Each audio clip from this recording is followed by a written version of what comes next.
dipanggil kepala sekolah, dimarahi. Loh, nek ngono yang saya cabut bukan jabatan OSIS. Saya sebagai siswa di sini tak jabut. Itu aku. Cacakku ngelundas. Dan nun mbok kali ini sajalah ditamatkan sekolahnya. Sekali ini saja. Apa alasannya sebenarnya? Yo ibu itu loh cak seneng hati ini. Masa kon gak tahu beres di sekolah? Nah begitu disebut ibu. Oh, kalau ibu yang harus saya bela. Saya disuruh jadi apapun mau, saya malu kayak apapun mau, saya kehilangan martabat saya mau, saya kehilangan apa saja mau untuk ibuku. Jadi saya sore-sore nang omahe kepala sekolah. Pak sepunten nih, Pak.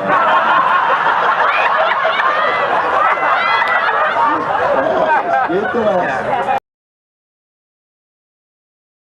Makanya saya minta jangan dijawab dulu, sebab setelah ini kita akan bikin ruang bersama-sama supaya lebih cerdas, lebih peka, sehingga jawaban dan respon teman-teman ini nanti akan menjadi file yang sungguh-sungguh penting untuk kita semua dan untuk seluruh areal perjuangan yang kita belum tentukan namanya, apakah tetap Indonesia dan Nusantara juga kelihatannya enggak. Dan itu tidak ada masalah karena ya ini kita sebut United Nation of something. Nggak apa-apa, kalau masih ada yang tidak ikhlas, kita tidak boleh memaksakan. Nah itu berarti sudah keluar air ketuban peradaban baru yang kita belum tahu namanya, tapi sudah malam ini sudah memancar itu air ketubannya. Bayinya belum lahir tapi sudah ada tanda-tanda. Tidak bisa sebuah negara, sebuah masyarakat, sebuah bangsa, atau apalagi berbagai macam bangsa, ada bangsa Sunda, bangsa Jawa, bangsa Madura dengan bahasa yang berbeda, dengan tulisan yang berbeda, dengan segala macam berbeda, sehingga mereka memiliki parameter yang lengkap untuk disebut bangsa. Tidak bisa diteruskan hanya oleh pemerintahan-pemerintahan yang kacang goreng seperti sekarang. Jadi malam hari ini sudah lahir, ya sudah keluar air ketubannya. Nah, nanti kita eksplorasi bersama-sama. Kemarin di Padang Bulan saya didatangi oleh Prabu Brawijaya kelima. Supaya dia tidak ngerepoti saya suruh maju ke depan dan saya suruh bercerita bagaimana kok Anda datang lagi ke sini gitu.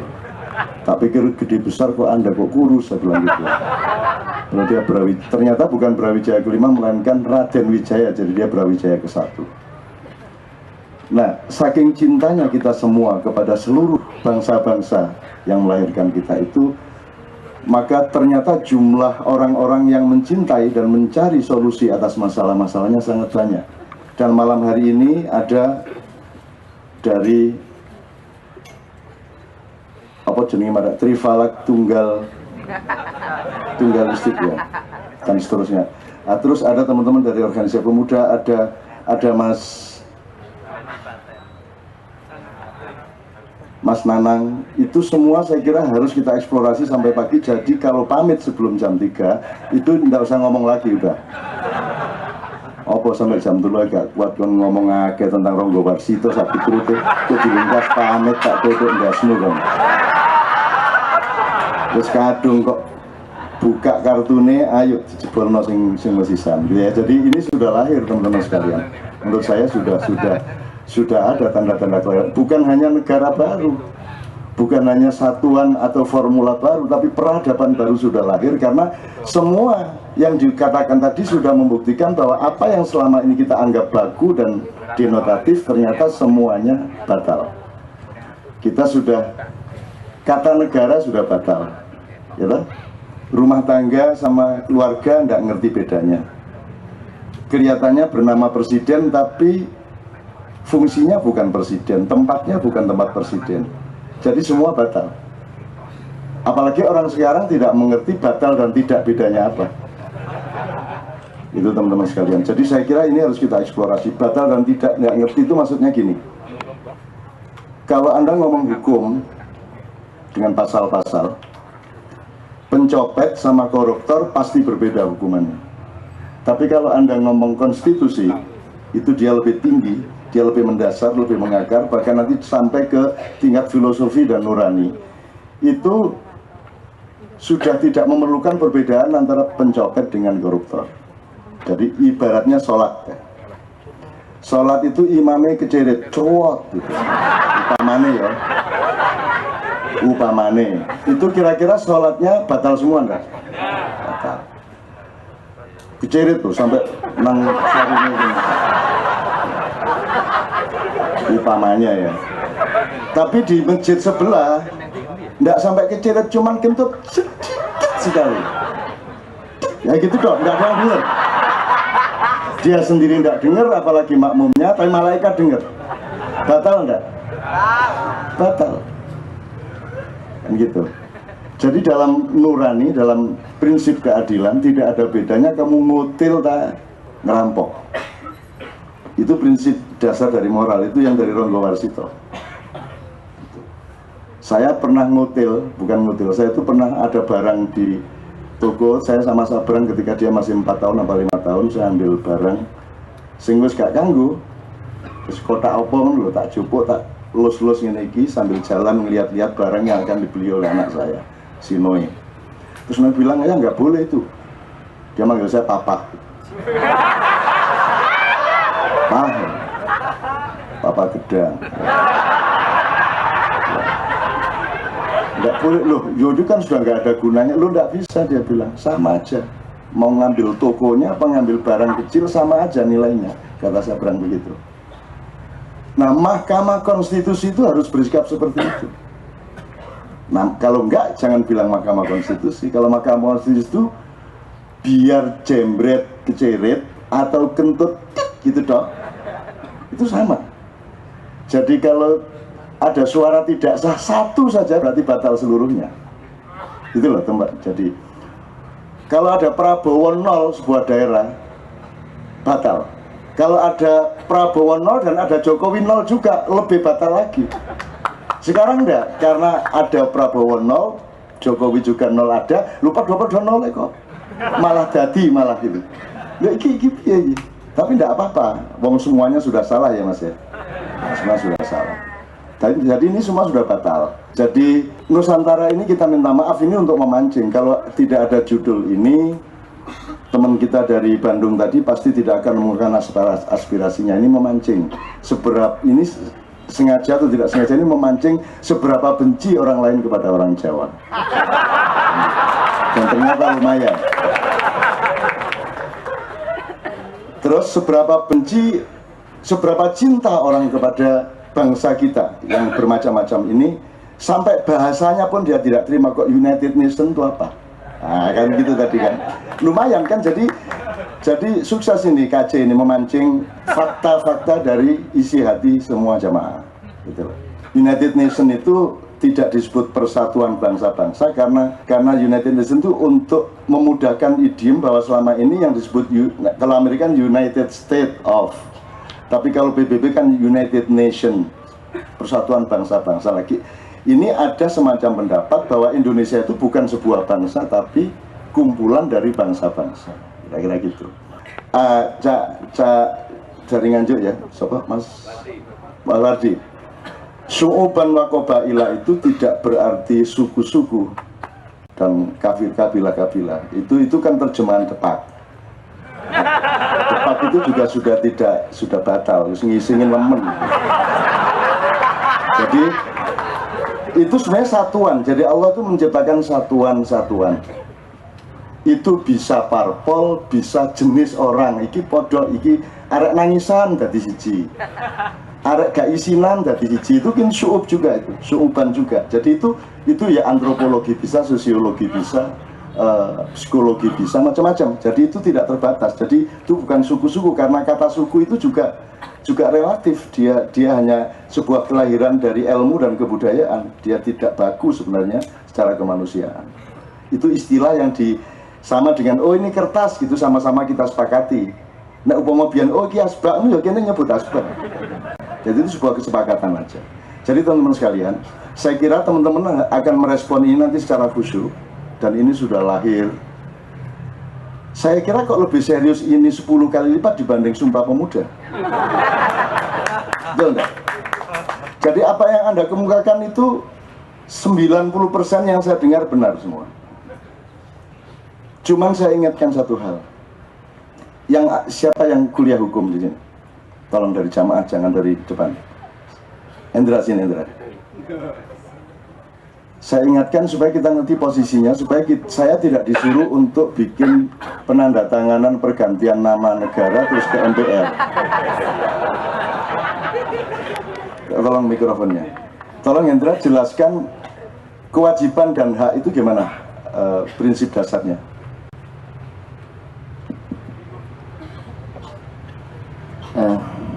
Terima kasih, Cak. Assalamualaikum warahmatullahi wabarakatuh. Pada dasarnya kewajiban dan hak adalah, hak itu merupakan bawaan yang dibawa oleh masing-masing pihak orang, seperti itu. Lalu kemudian kewajiban merupakan tanggung jawab orang terhadap pelaksanaan haknya. Gini aja, saya agak ingin lebih masuk, lebih ke bawah. Pada posisi apa seseorang punya hak?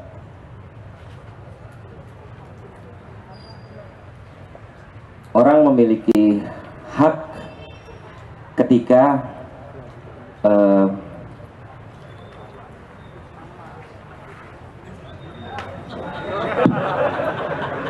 saya ingin ilmu yang af'al ya. Af'al itu artinya yang Anda alami sehari-hari. Misalnya begini, Anda sama istri saya, sama istri Anda sama istri Anda tidur terus hamil, ya. Tapi kan Anda bukan yang bikin hamil, gitu ya. Kemudian janin nempel, al-alaq itu nempel, kemudian membesar, bayi lahir. Nah, maka karena Anda ikut bekerja dalam proses terjadinya bayi, berarti Anda punya hak atas bayi itu. Persentase hak Anda atas bayi itu adalah tergantung kepada tingkat kerjaan Anda seberapa. Jadi sahammu sak piro.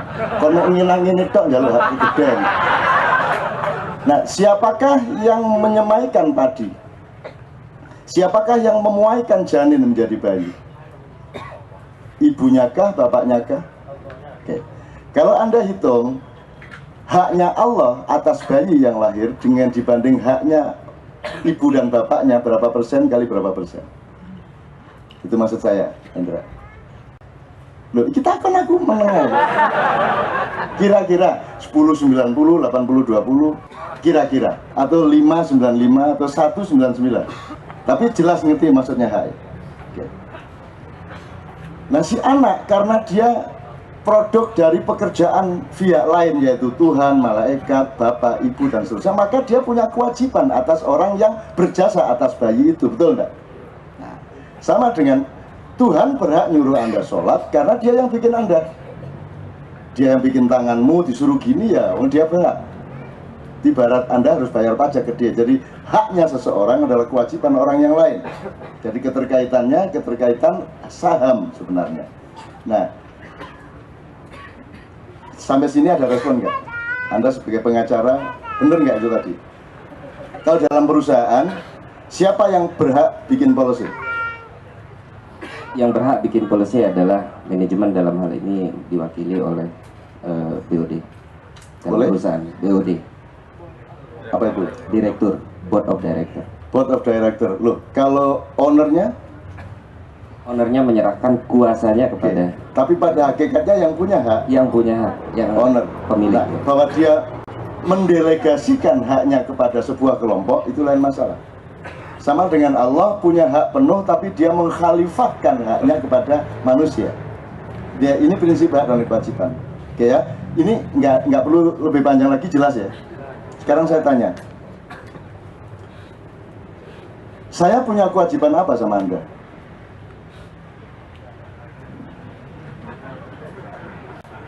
Mencerahkan. Atas dasar apa saya wajib mencerahkan Anda? Kalau nggak ngekei aku mangan, Kon gak melok ngelahirno aku, Anda nggak punya saham apa-apa atas hidup saya, kenapa saya punya kewajiban kepada Anda?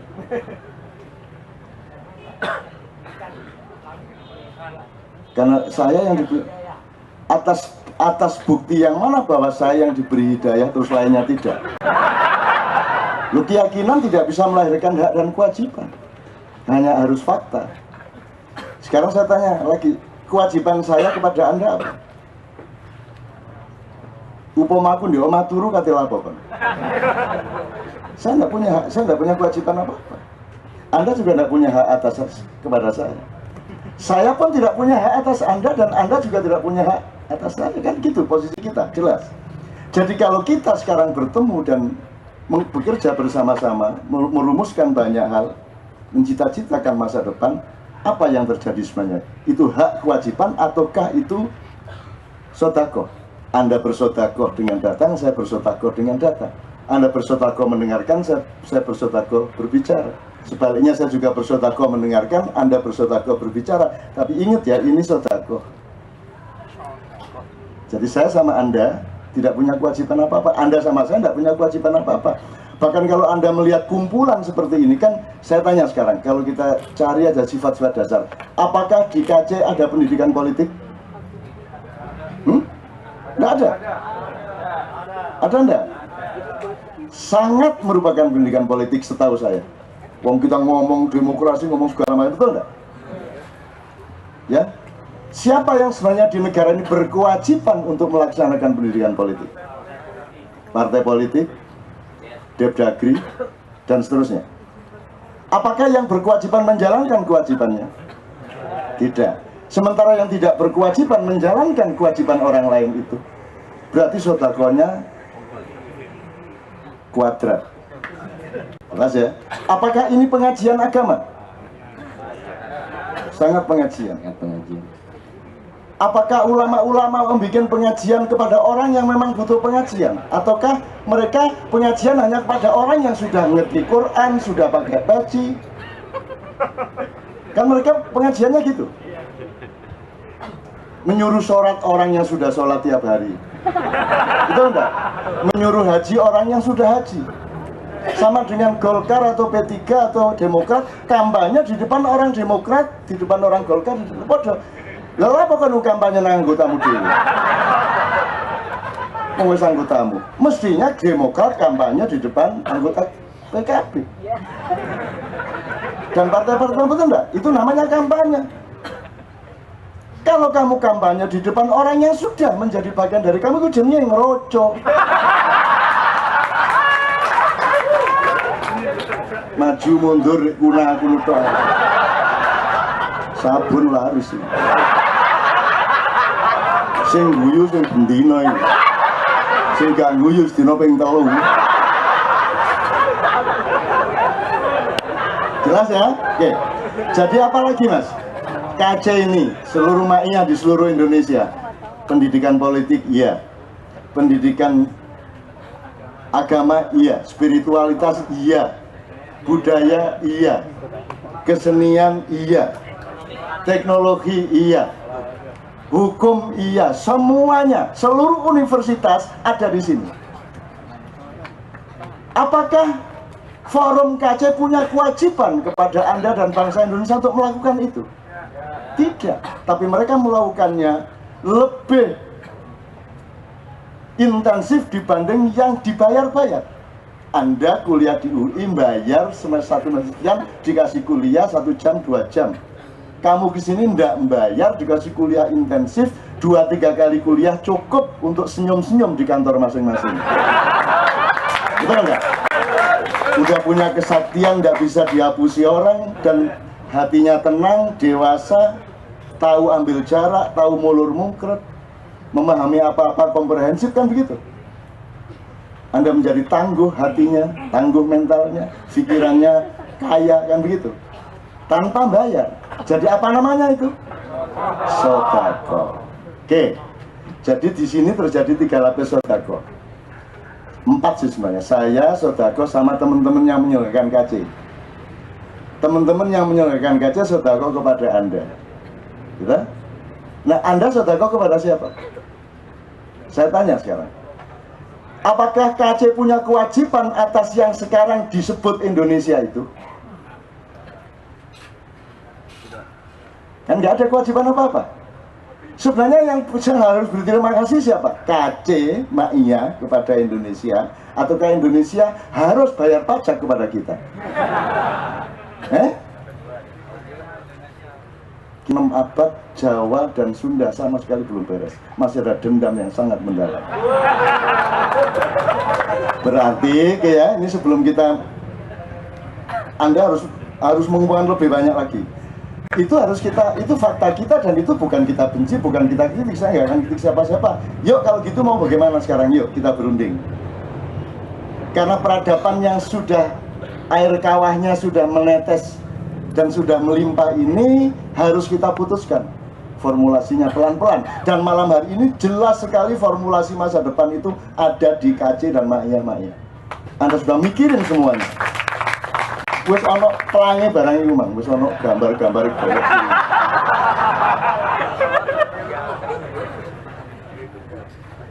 Dan memang harus dari daerah Nganjuk karena hutan-hutan angker itu ada di sebelah selatan. Jadi kuliah ya iki anggitmu jangan diuniversitas ngedul titik. Kuliah itu dia melihat perpustakaan digital di dalam hutan. Jadi nek wis mlebu alas ngene nisore wit set terus melek ketok sret digital. Sehingga saya sendiri pengen menanyakan banyak karena kita sudah membicarakan itu cukup lama, tapi dia meresmikannya dan memformulasikan secara lebih jelas. Tepuk tangan untuk dia. Kita ini nggak ngerti bedanya negara sama pemerintah, nggak ngerti presiden fungsinya perdana menteri tapi presiden, lembaga negara beda nih, pegawainya juga pegawai negeri. Kata negeri itu bukan bahasa konstitusi, bukan bahasa birokrasi. Negeri itu bahasa kesenian dan bahasa kebudayaan. Padamu. Kalau kamu bilang negeri sama dengan negara, coba rubah lagunya. Padamu negara. Nggak bisa, negeri sama negara berbeda. Dia yang satu itu nuansa, yang satu itu benda padat. Maka pegawai negeri itu tidak akan pernah beres karena mereka itu hanya nuansa. Seharusnya mereka pegawai negara. Sehingga mereka tidak terikat kepada pemerintah. Kalau pegawai negara ada di kantor kabupaten, dia bukan bawahan bupati. Kan begitu mestinya ya Mas? Bukan bawahan bupati. Ya ini negara memang aneh, itulah aneh. Yang kerja sudah 30 tahun di kantor itu menumpuk karir setengah mati, nanti tiba-tiba ada outsourcing. 5 tahun ngatur yang sudah kerja berpuluh-puluh tahun, coba. Kok gelem arek-arek ini? Loh, kamu yang sudah ngerti segala sesuatu puluhan tahun di sini, datang orang baru yang nggak ngerti apa-apa, yang tenaga kontraan. Itu pun setelah kamu taati 4 tahun ternyata kena KPK. Jadi ini memang nggak masuk akal. Jadi ini Anda bersedekah luar biasa, cuman ini sedekah. Sedekah itu tidak boleh dipaksakan. Jadi saya tidak akan ke MPR. Kok Anda tidak percaya kepada mereka, kok Anda membangun sesuatu berdasarkan legitimasi mereka. Mau demo ke siapa kita?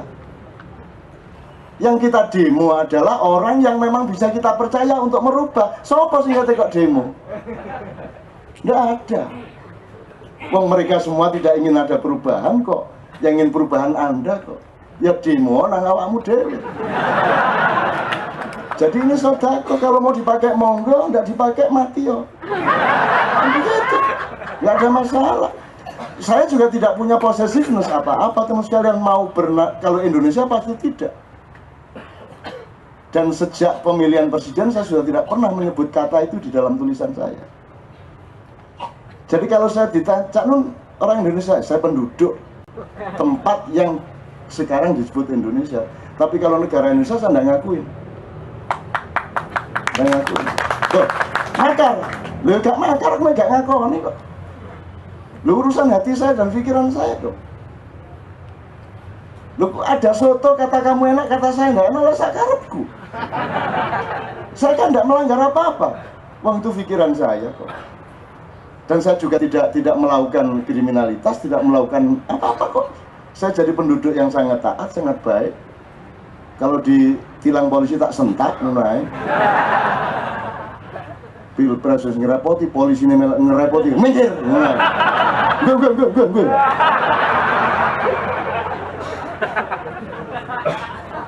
Jadi teman-teman sekalian, saya senang sekali ini. Ya, ini fakta kita. Fakta kita. Tapi harap ingat, kalau kemarin di Bang Wetan, Pak Dr. Ananto mengatakan hidup itu kan ada input, ada. Jadi kalau sistem sosial kan ada input, sistem, output yang gitu. Nanti ada outcome juga. Nah, manusia itu hanya punya hak dan kemampuan di wilayah input dan proses sistem. Tapi nanti outputnya dan outcome-nya itu betul-betul di luar kekuasaan manusia. Makanya seorang ibu selalu harap-harap cemas kalau anaknya mau lahir di sini papat kalimo. Karena dia tidak punya kemampuan untuk menentukan jari-jarinya 5. Dia bisanya, iya mas terus menurut Pak Isan. Kok wes mas, aku juga alhamdulillah sampai nusalah dolin ini apa ini. Jadi nanti suami-suami kalau sampai rumah bilang sama istri, dek tak walau dolin dulu deh. Lumayan ini dapat idiom banyak ini. Ya. Jadi saya tidak percaya bahwa forum ini yang dahsyat ini, yang Allah memberi hidayah, yang softwarenya berpendar-pendar dari langit ini tidak beranak masa depan yang bercahaya bagi seluruh republik yang namanya belum ada ini. Itu ya. Wong Sumpah Pemuda cuman ketemu begitu aja melahirkan kok. Apalagi ini ngobrol sono drape pisan. Nanti tak kirim ke atas. Nanti. Iki apa? Sapi sampean. Arek ndi sing gawe lari nganjuk isip berapa kok. Tapi awas ono iku arek iku. Nggih kula awasi. Tenang mawon nganjuk kok. Ini putuku. Itu sekalian ya. Jadi insya Allah saya kok senang sekali. Bukan soal Anda sudah bersepakat, enggak harus bersepakat sekarang. Tapi sudah murni, karena gini, di Indonesia tidak mungkin lahir pemimpin karena tanahnya enggak ada. Enggak bisa lahir bersemai pemimpin beneran. Kebenaran tentang negara, tentang pemerintah, tentang bahasa itu enggak bisa bersemai. Di DPR enggak bisa, di kantor pemerintahan enggak bisa, di pasar enggak bisa, di masjid apalagi. Nggak bisa, di gereja pun enggak. Tapi di sini bersemai. Di sini bisa lahir pemimpin sejati karena di sini nggak bisa bohong. Di sini nggak bisa berniat jahat. Betul nggak? Tuh.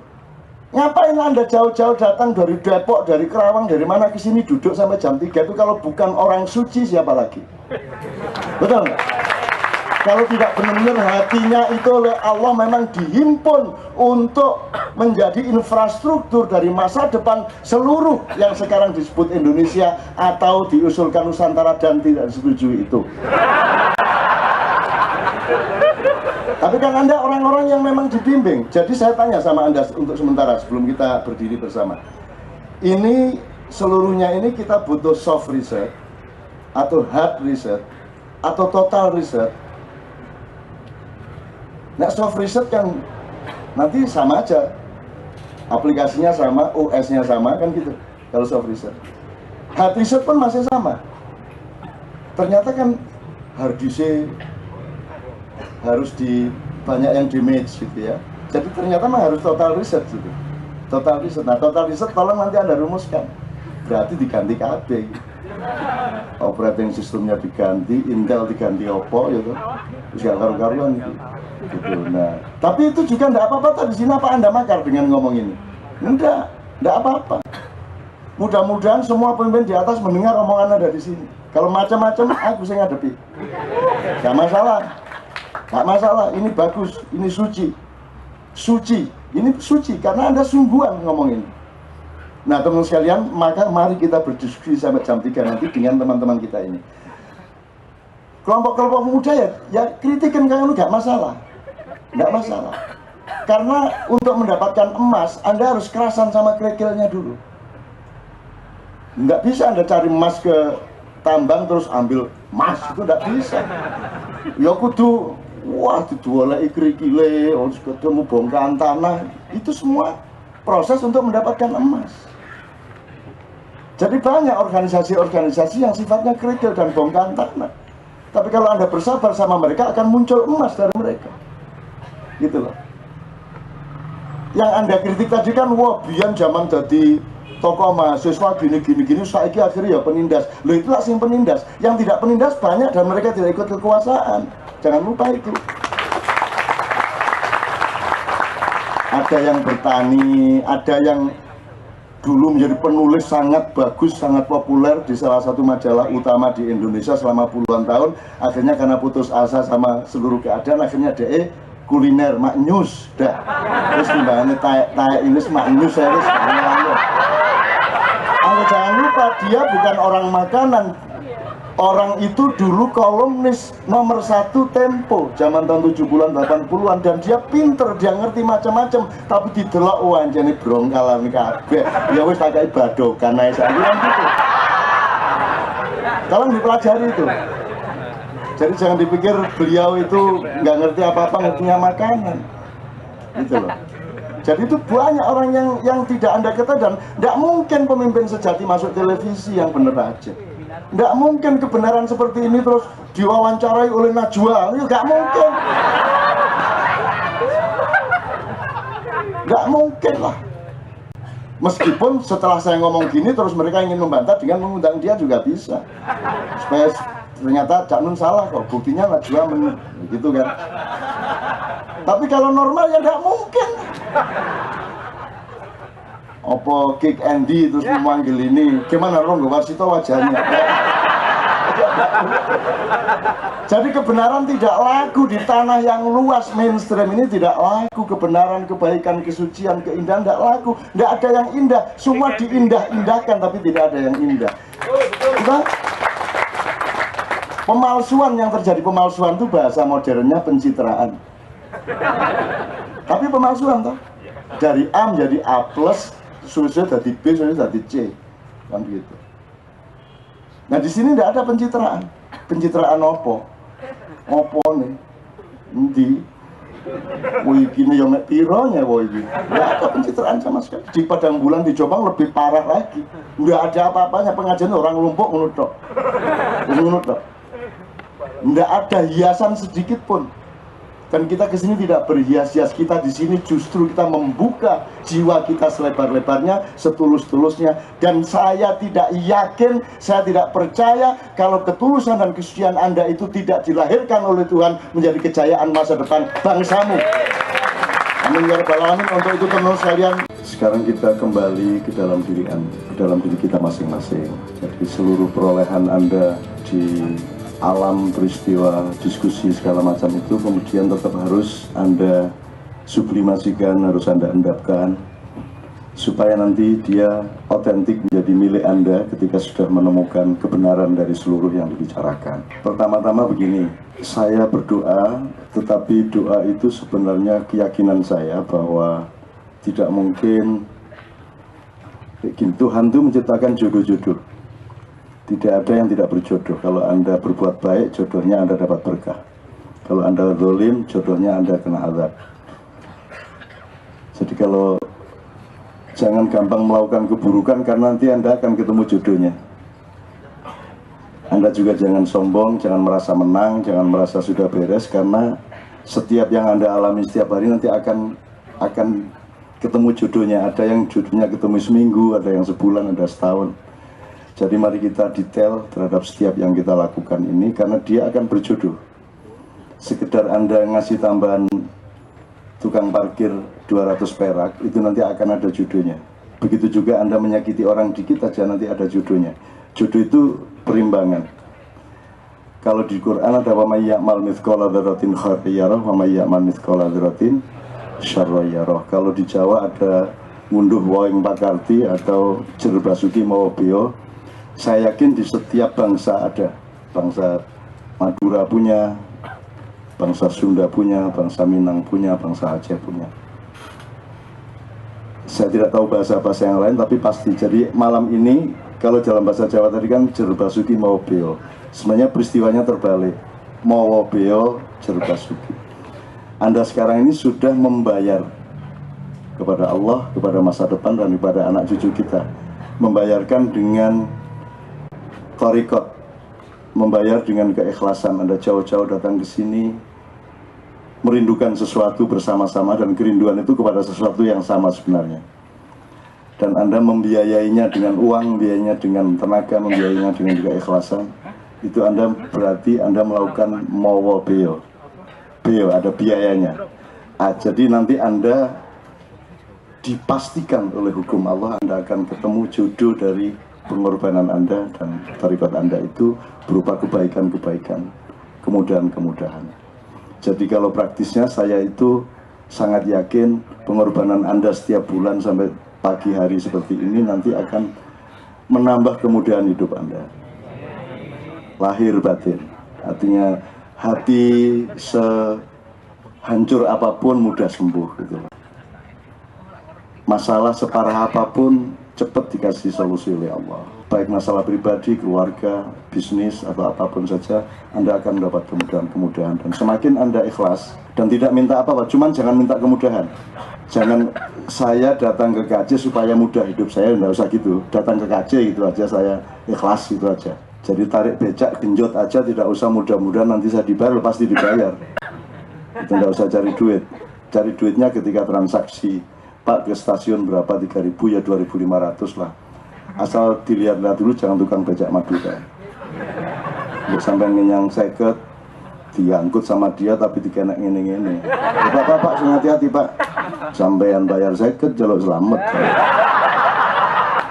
Hati-hati, jadi sebelum naik becak diteliti dulu dialeknya. Kalau dialeknya Madura, nanti sampean Pak, ten guluk-guluk, di mana guluk-guluk? Tidak ada. Terus setelah sampean tinggal baru, setelah sampean mau nawar becak lain baru dia teriak, oh lu gulu. Nek gulu-gulu gak ngerti dia, kalau lu gulu dia baru paham. Jadi Iswan itu juga bangga pernah pergi lama ke Madura, sebenarnya diketawain sama orang Madura, wong yang bikin kota Toronto orang Madura. Aslinya Ronto-Ronto. Tapi karena orang Madura yang bikin Toronto kan. Oke, jadi pertama saya meyakini Anda akan mendapat kemudahan, tetapi tidak usah mencari kemudahan, tidak usah mempamrihi itu. Jangan bersedekah dengan niat nanti dapat kembalian 700 kali lipat. Itu bukan sedekah namanya. Sedekah itu titik ketika Anda ngasih, titik. Tidak ada pikiran apapun kecuali memberi, melayani, titik. Bahwa nanti Anda mendapat imbalan itu bukan urusan Anda. Jadi Anda jangan ikut-ikut, tidak usah difikirkan. Gitu. Kalau Anda bersedekah, ngasih senyuman kayak nolong orang kayak nuntun orang tua tadi nyebrang jalan segala macam, supaya tidak menjadi sistem sosial dan ekonomi kreatif. Lumayan aku ini mendengarkan ini lumayan. Ya antar saja, Anda antar saja. Semakin Anda ikhlas mengantar dan membatasi diri Anda pada pelayanan titik, itu nanti makin banyak pendapatannya. Cuman jangan terus dikonstruksi bahwa dengan begini saya akan mendapat seperti itu. Itu bukan sedekah, itu namanya dagang. Jadi kalau Anda ngumpulin duit juta-juta dengan harapan dapat 22 juta, itu namanya dagang. Kalau dagang tidak bernilai sedekah. Gitu. Jadi janjinya Tuhan jangan dijanjikan oleh manusia. Nanti Tuhannya ngambek. Lu kok akeh Gusti Allah saiki gitu. Terus kono, gak usah. Apalagi Tuhan sekarang banyak dikecewakan karena orang itu berdoa ahistoris. Dia berdoa, dia mohon, segala macam. Terus Tuhan jawab, lah kamu dulu waktu pertama bikin ini kamu tidak bilang-bilang saya. Setelah kamu mengalami kesulitan baru berdoa sama saya. Makanya sejak awal melakukan sekecil apapun pekerjaan, jangan tidak melibatkan Allah, kan gitu ceritanya. Allahnya terserah, mau Allah, mau Sang Hyang Wenang, mau Wineto, Manito, mau Yehova mau terserah, tapi pokoknya libatkan satu itu. Nah, satu itu gini juga jangan disalahkan terus saya seolah menuduh Tuhan ada di atap situ. Ini kan idiom saja sebenarnya. Tapi kalau saya bilang berdoalah sama Allah itu, nanti disangka saya. Padahal maksud saya itu Allah yang di dalam diri saya. Jadi mohon bahasa budaya jangan dimarahi kalau dia punya keterbatasan. Memang terbatas. Nggak ada yang benar sebenarnya kalau diurut-urut. Seluruh kalimat itu nggak ada yang benar. Wong itu cuma kesepakatan loh. Wong anak saya aja kelas 3 SD nyeret saya mau omong tapi jangan kedengaran siapa-siapa.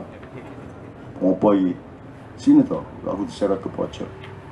Ayah itu kalau Ma'iyahan kan aku sering denger langsung di Ma'iyahan atau di YouTube saya baca, saya dengerin. Ayah itu kan suka ngomongin Indonesia gini, sinis kan gitu. Anak saya itu marah sama saya. Lu ya ndak ya kan ayah kan ngomong apa adanya kan gitu. Loh, tapi ayah kan selalu ngomongin Indonesia. Lah ya kan apa adanya. Loh, nggak usah apa adanya. Memang Indonesia itu tai, dia bilang. Loh, kok Indonesia tai? Anak saya kelas 3 panik aku loh, kok cahaya cilik masih bisa ngomong Indonesia tai. Loh, memang tai mau bagaimana? Dia bilang, memang tai Indonesia itu. Sito gue macam-macam gue isi SD kelas 3 ya. Loh, memang tai, dia bilang. Loh, coba aja agak mikir sedikit, dia bilang. Ini wallah ini mas, ini fatwa terakhir anak saya. Sebelumnya itu dia bilang ya, tak kasih tahu ya, sekolah yang baik itu yang memilih siswa-siswa yang tidak pintar di sekolah yang baik. Wah kok gitu? Loh, gunanya sekolah itu mendidik anak yang tidak pintar menjadi pintar. Loh, itu benar-benar dia ngomong gitu. Kalau sekolahan ngambil anak-anak pintar, itu namanya bukan sekolahan. Itu dia cari laba dari anak-anak pintar. Nanti karena dia mikirnya itu cari laba, akhirnya anak pintar itu menjadi bodoh di sekolah itu.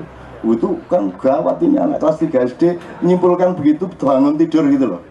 Tak kasih tahu ya gitu. Oh ya, kok tak dengerin terus. Faktanya kita catat sudah beratus-ratus. Anak yang tai gini sih, kok tai bagaimana loh? Coba ayah dengerin baik-baik.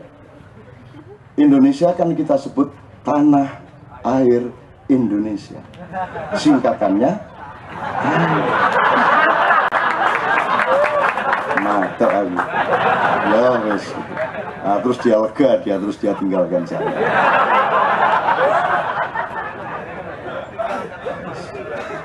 Nah, teman-teman sekalian, poin pertama saya adalah doa dan keyakinan saya. Pokoknya pulang dari sini, teman-teman sekalian, selalu Anda mendapatkan kemudahan baru, hal-hal yang tidak terduga. Dan jangan ngatur-ngatur Allah, karena Allah yang ngatur Anda. Gitu loh. Bilangnya Syekh Abdul Qadir Jailani, Sunan Kudus. Nanti begitu kamu riset, kamu simpulkan yang banyak terkabul itu yang gini, terus Tuhan bilang besok tak rubah. Enakmu dewe. Terserah saya mau wasilah ndak wasilah, mau ngabulkan ndak ngabulkan, itu hak 100% saya, kata Tuhan. Wong saya yang bikin. Gitu. Jangankan mengabulkan, tak habisin ini seluruh bumi dan alam semesta, hak saya. Jadi sama Tuhan tuh nggak usah ngatur-ngatur, pokoknya terserah ada. Cuma yojok kebangetan, paling gitu ngomong gitu loh. Mosok nggak dikabulkan, paling gitu aja ya. Tapi nggak usah ngaran-ngarani gitu loh. Nggak usah meregulasi, menentukan waktunya 2 hari belum terkabul marah. Gitu. Mana katanya Rahman Rahim sampean? Medurong nih marah. Nah orang Pekalongan ngancam. Nah orang dikabulke aku mabuk loh.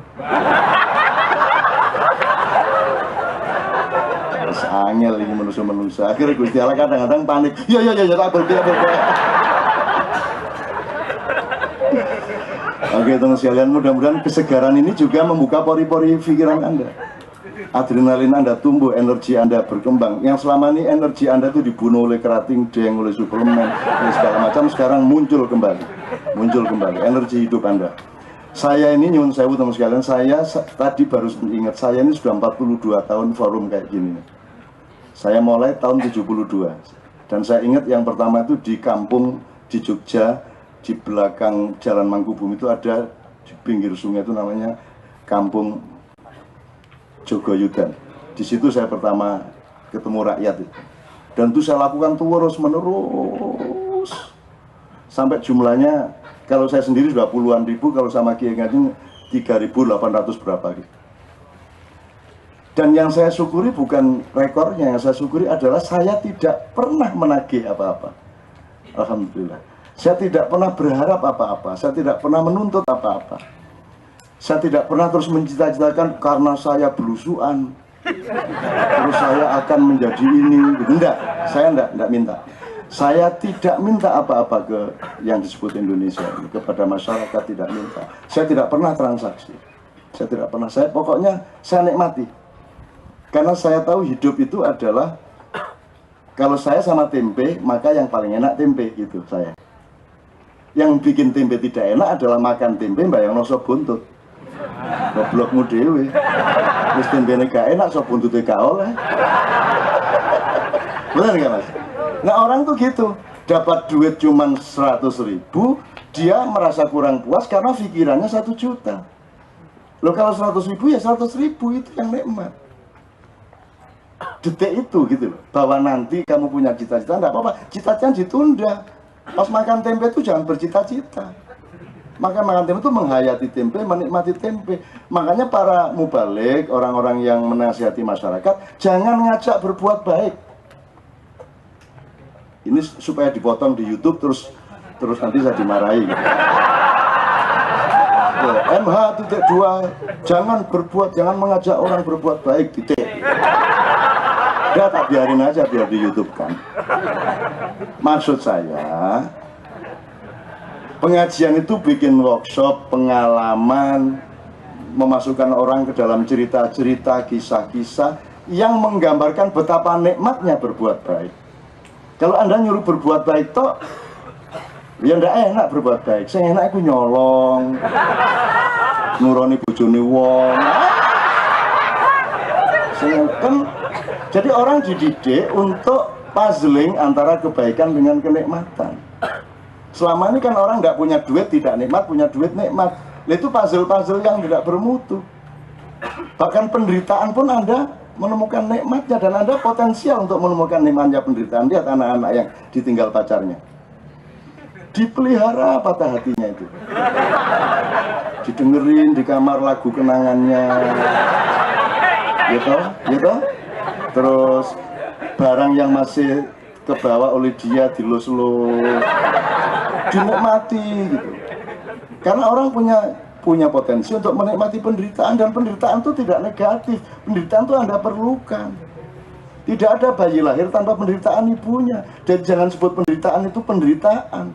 Penderitaan itu kenikmatan yang menyamar. Oh, biye wes. Kenapa ngeden iki mesti nyamar iki.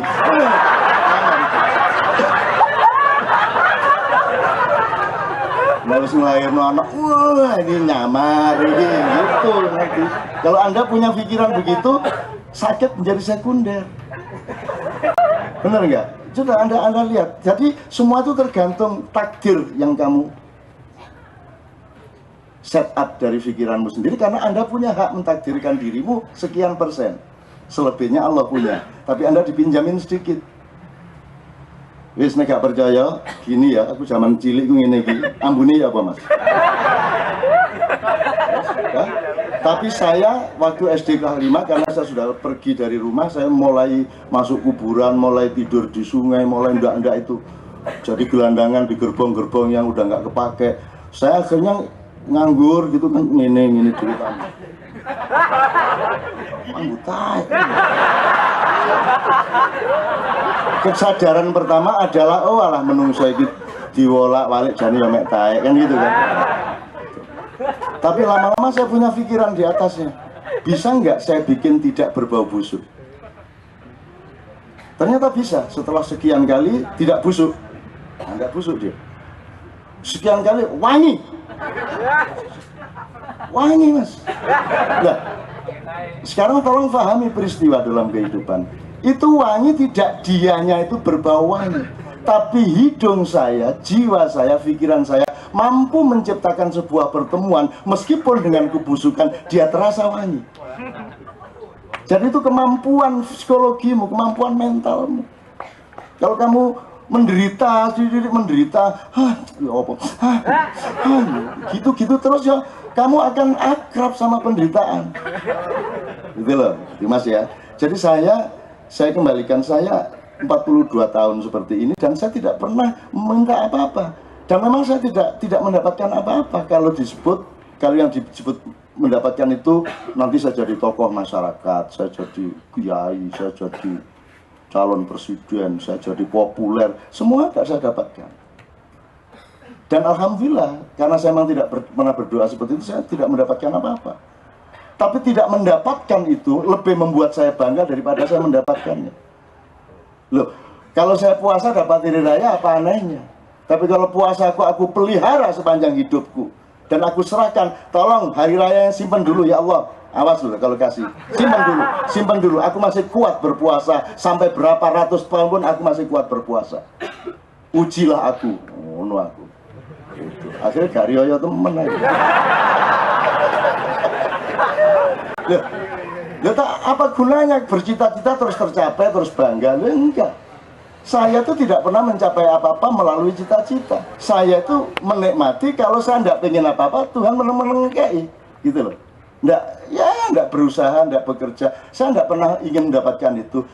Cuman saya melakukan hidup ini sungguh-sungguh, tulus, dan saya bertahan sampai sekarang seperti ini. Dan saya tidak berubah. Budayanya nggak berubah, cuci baju nggak berubah. Nek bengi jam 2 udah ndadar nyeplok, nggak berubah sampai hari ini. Saya tetap, meskipun saya punya duit lebih banyak, konsumsi saya tetap seperti itu. Budaya saya tidak meningkat. Baju saya ya gini dari dulu. Itu pendapatan. Kalau saya terus bisa beli baju baru yang lebih mahal, terus itu tidak membanggakan, ya wajar dong, duitnya oke. Tapi kalau duit lebih banyak, tetap dengan baju yang ditisik sendiri seperti Rasulullah, alangkah hebatnya. Kan begitu. Rasulullah kalau mau baju berapa? Tapi dia bajunya cuma 3. 1 dicuci, 1 dipakai, 1 di lemari. Itu pun kalau ada lemari. Jadi ya gak di lemari, jangan semuanya gorong lemari. Belum ada pengusaha mebel dari Solo.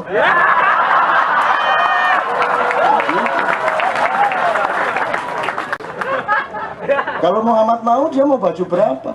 Nah, saya dididik oleh ibu saya yang juga tidak pernah lebih dari 3 pakaiannya. Apa kerudungnya, apa bajunya, apa jaritnya. Jangan pernah kasih ibu saya pakaian kalau hari raya. Kami sudah berpuluh-puluh tahun ngasih terus ke ibu, dan hari kedua sudah habis. Begitu dikasih, bayang, oh iki lo gak duwe kayak no. Oh, ibu saya itu kerjanya begitu dok, dan itu biayanya kadang-kadang mahal. Saya yang harus membiayai. Pulang ke rumah nun, itu kalau serupa itu asrufa, nek jadi di saya panggilannya serupa.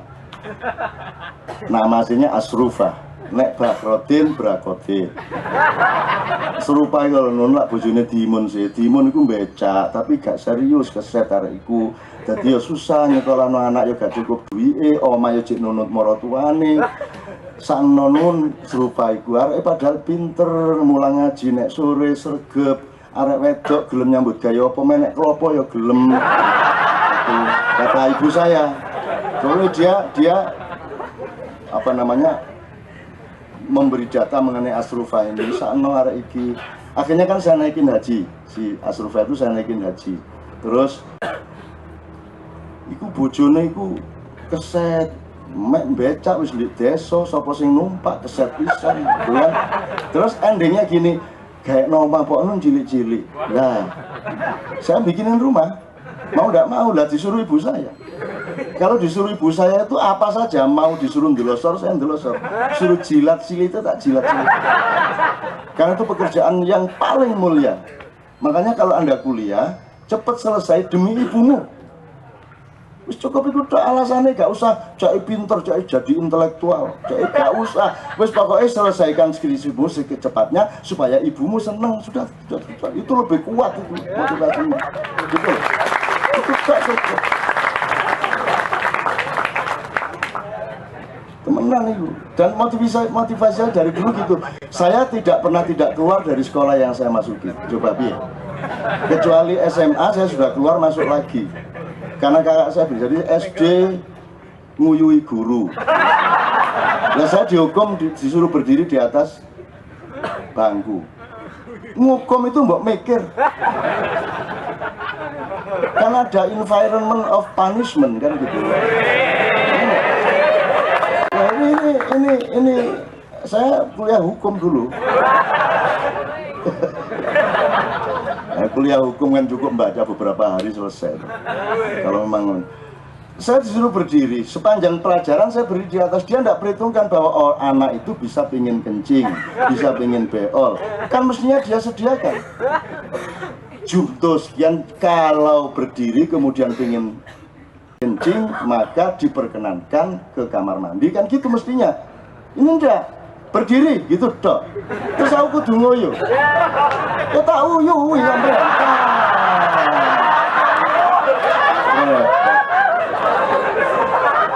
Dosanya ya kamu yang menghukum saya. Udah SD keluar, saya baru kelas 2 udah dikeluarin. Saya pindah ke Gontor, saya bertengkar lagi, dikeluarin lagi. Saya masuk Gontor pesantren, dikeluarin lagi 2 tahun setengah, diusir.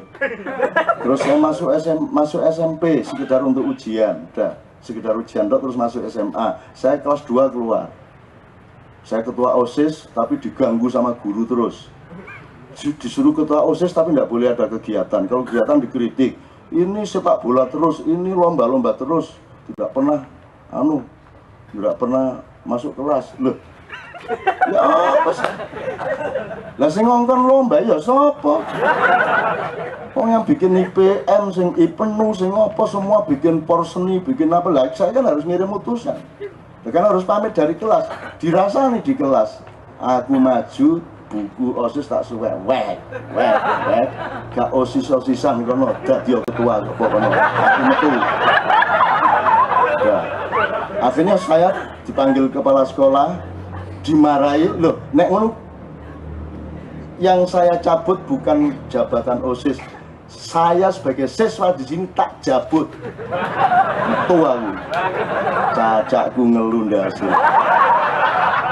Dan saya mbok kali ini sajalah ditamatkan sekolahnya, sekali ini saja. Apa alasannya sebenarnya?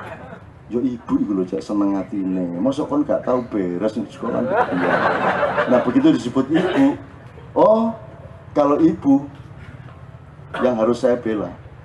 Saya disuruh jadi apapun mau, saya malu kayak apapun mau, saya kehilangan martabat saya mau, saya kehilangan apa saja mau untuk ibuku. Jadi saya sore-sore nang omahe kepala sekolah, Pak sepuntene Pak.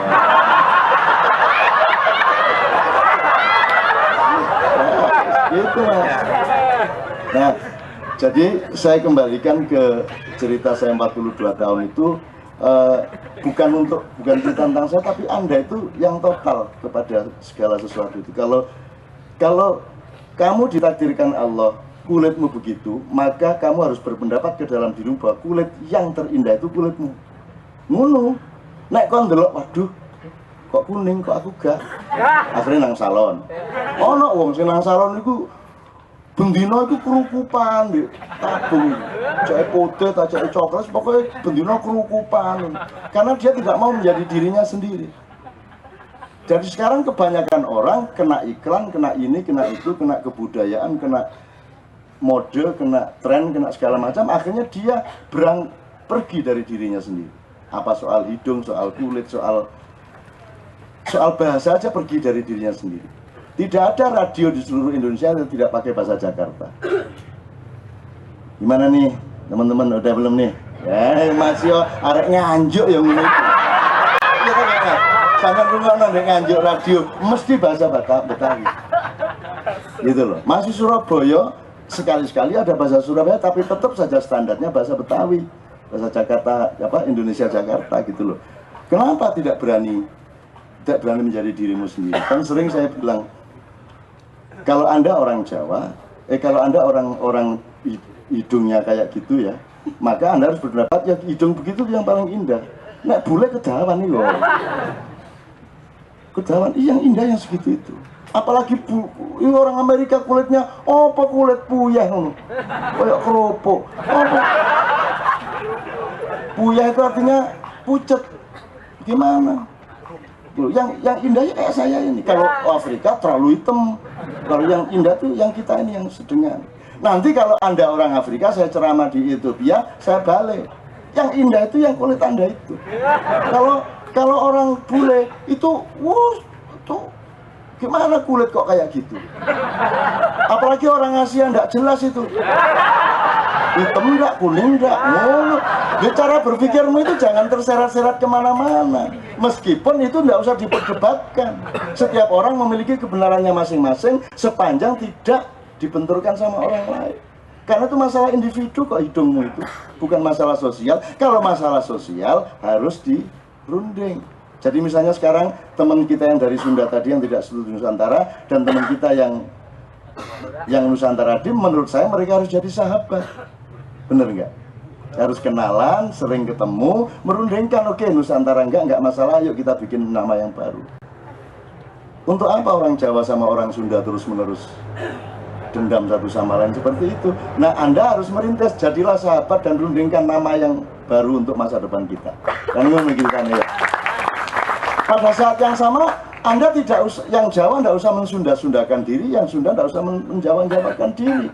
Anda orang Jawa harus jadi orang Jawa, kalau Sunda harus jadi orang Sunda. Itu takdir Allah, kata Mas Iswan tadi. Allah yang punya. Kalau Anda kucing, jangan menganjing-anjingkan diri, anjing jangan mengayam-ayamkan diri. Apalagi ilmunya orang sekarang itu terbatas pada satu langkah ke depan, itu pun langkah pendek. Wah, ini ada indikator bahwa ayam itu kakinya 2. Benar? Begitu ono Iwan liwat, ayam ini sikil loro soalnya. Begitu gampang menyimpulkan hanya karena indikasi 2 kaki itu, seseorang disimpulkan sebagai ayam hanya karena pengetahuan dia ayam itu berkaki 2. Jadi orang sekarang ini Masya Allah, makanya di Ma'iyah ini, di Kanduri ini menurut saya Anda benar-benar menjadi manusia baru. Kita tidak ingin merubah Indonesia, tidak ingin merubah Nusantara, tidak ingin merubah apa-apa. Perubahan itu nanti kan output sama outcome, itu urusan Allah. Tapi Anda menjadi manusia baru yang tidak seperti manusia yang ada selama ini. Begitu Anda menjadi manusia baru, pasti produkmu berbeda, pasti perjuanganmu berbeda. Tidak usah kamu sengaja, pasti tetap akan merubah Anda. Anda tetap menjadi pejuang, mau tidak mau. Tidak usah diniatin pun Anda tetap jadi pejuang. Ada loh sesuatu yang tidak bisa diniati. Jangan marah ya, kelamin misalnya gak bisa diniati. Tak mungkret, gak iso. Gak iso. Ya apa kok? Jadi dia membutuhkan mekanisme yang berbeda, dia membutuhkan perangkat-perangkat yang berbeda. Ada seorang istri membawa suaminya karena suaminya nggak pernah bisa ereksi dengan dia. Yang mbak-mbak itu, yang mijitin urat segala macam. Begitu diolah sama mbaknya itu, bisa set. Wah, seneng bojone. Mulai, gak iso meneh. Dibawa lagi, langsung ini. Jadi dia pikir yang nggak bisa itunya bukan, yang di depannya itu loh, yang berbeda. Hanya karena Mbak Ika, karena ya mesti langsung, hanya karena raimu itu. Kan kami tiap hari cemberut aja ya toh, wajahmu nggak pernah enak, kamu tidak pernah menunjukkan kasih sayang yang dibutuhkan suami. Ya apa bojomu kate dengongo. Sama dengan wanita juga begitu, terhadap laki-laki juga begitu. Jadi ada hal-hal yang tidak bisa kamu rencanakan. Jadi kamu jangan merekayasa hidup ini sepenuhnya. Jadi sekarang yang terjadi di Indonesia, jangan dipikir ini substansial. Pilpres, pengelolaan itu tidak substansial untuk zaman yang sedang kita jalani. Ini sudah lahir peradaban baru, mulai dari persemaian di Kenduri Cinta ini. Kamu jangan pikir kamu menang. Kamu jangan pikir kamu hebat. Di Indonesia ini kan menang sama dengan benar, kalah sama dengan salah. Bagaimana itu? Nanti dulu. Menang pun kamu ada waktunya. Kamu main sepak bola, bisa sengaja memasukkan bola? Bisa? Tidak bisa lah, kalau bisa kan tidak ada sepak bola. Karena setiap orang pasti niat untuk memasukkan bola. Dan kalau niatnya itu bisa direkayasa sendiri, benar-benar masuk, gak situ bal-balan, blang. Ketika gawangnya tidak jadi kemasukan karena bolanya membentur gawang, siapakah yang bekerja? Siapakah yang bekerja sebenarnya? Kok bolanya membentur gawang? Wah, diselamatkan oleh gawang. Lu gawang kok menyelamatkan? Dia anak gawang iso nyelamat, gawang yang jejeringin menyelamatkan. Bukan. Jadi kemarin di Bambang Wetan teman-teman memulai wirid ya faal. Jadi aduh, ini jadi menjelaskan agak torikot sedikit ya. Jadi seluruhnya ini bekerja, dan yang maha bekerja itu kita sebut Allah lah gitu ya. Allah apa Tuhan atau terserah lah. Pokoknya yang itulah ya. Itu yang maha bekerja. Kalau di dalam torikot resmi biasanya ada istilah af'al. Jadi ada zat, sifat, isim, af'al ya. Asma, isim itu asma, isim itu singular, kalau pluralnya asma. Nah, yang saya pakai bukan itu. Kalau yang saya pakai, yang benar mana? Nggak usah berdebat. Yang benar itu adalah kalau kamu tulus menjalani, selesai. Jadi kesembuhan atau pencapaian itu tidak harus melalui jalan, ya terserah Tuhan. Sebelum saya ngomong af'al ini ya, saya ingatkan dulu yang sudah pernah kita omongkan dulu. Dokter bikin obat generik atau sudah bikin obat industri, terus ini untuk menyembuhkan ini flu, ini mengurangi rasa sakit, ini. Iya memang benar, tapi itu tidak terjadi kalau tidak diizinkan sama Allah. Jadi maksud saya gini loh Mas. Yang bagi yang belum dengar, jangan tanya kepada yang sudah dengar ya. Yang sudah dengar jangan ngasih tahu dulu kepada yang belum dengar, supaya saya ceritanya lancar. Kan Abu Nawas dulu kan mirip-mirip saya, kalau disuruh khutbah kan pernah mau. Saya kan belum pernah khutbah. Pernah terpaksa sekali Abu Nawas, alhamdulillah amma ba'du. Saudara-saudara para jamaah sekalian, bagi yang belum tahu apa yang akan saya khutbahkan, silakan tanya kepada yang sudah tahu. Dan bagi yang sudah tahu, silakan memberitahu kepada yang belum tahu. Shadaqallahul azim. Barakallahu li wa lakum fil Qur'anil azim wa nafa'allah. Gitu, selesai. Nah sekarang tolong, jadi Nabi Musa, ceritanya singkat, Nabi Musa dikejar Fir'aun sama pasukannya, tiba-tiba sakit perut. Terus dia mengeluh, ya Allah kok sakitku perut, aku ini dalam bahaya melawan kebatilan Fir'aun, tapi kenapa engkau bikin sakit perut ya Allah, sembuhkanlah aku. Terus Allah langsung jawab, wis kono nang bukit kono, sana kamu ke atas bukit, di sana ada pohon, ambil daunnya kamu makan, insya Allah sembuh itu, insya Allah. Masa Gusti Allah ngomong insya Allah.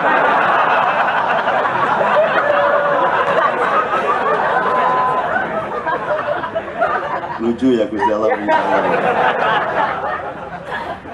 Oke, sembuh nanti kamu.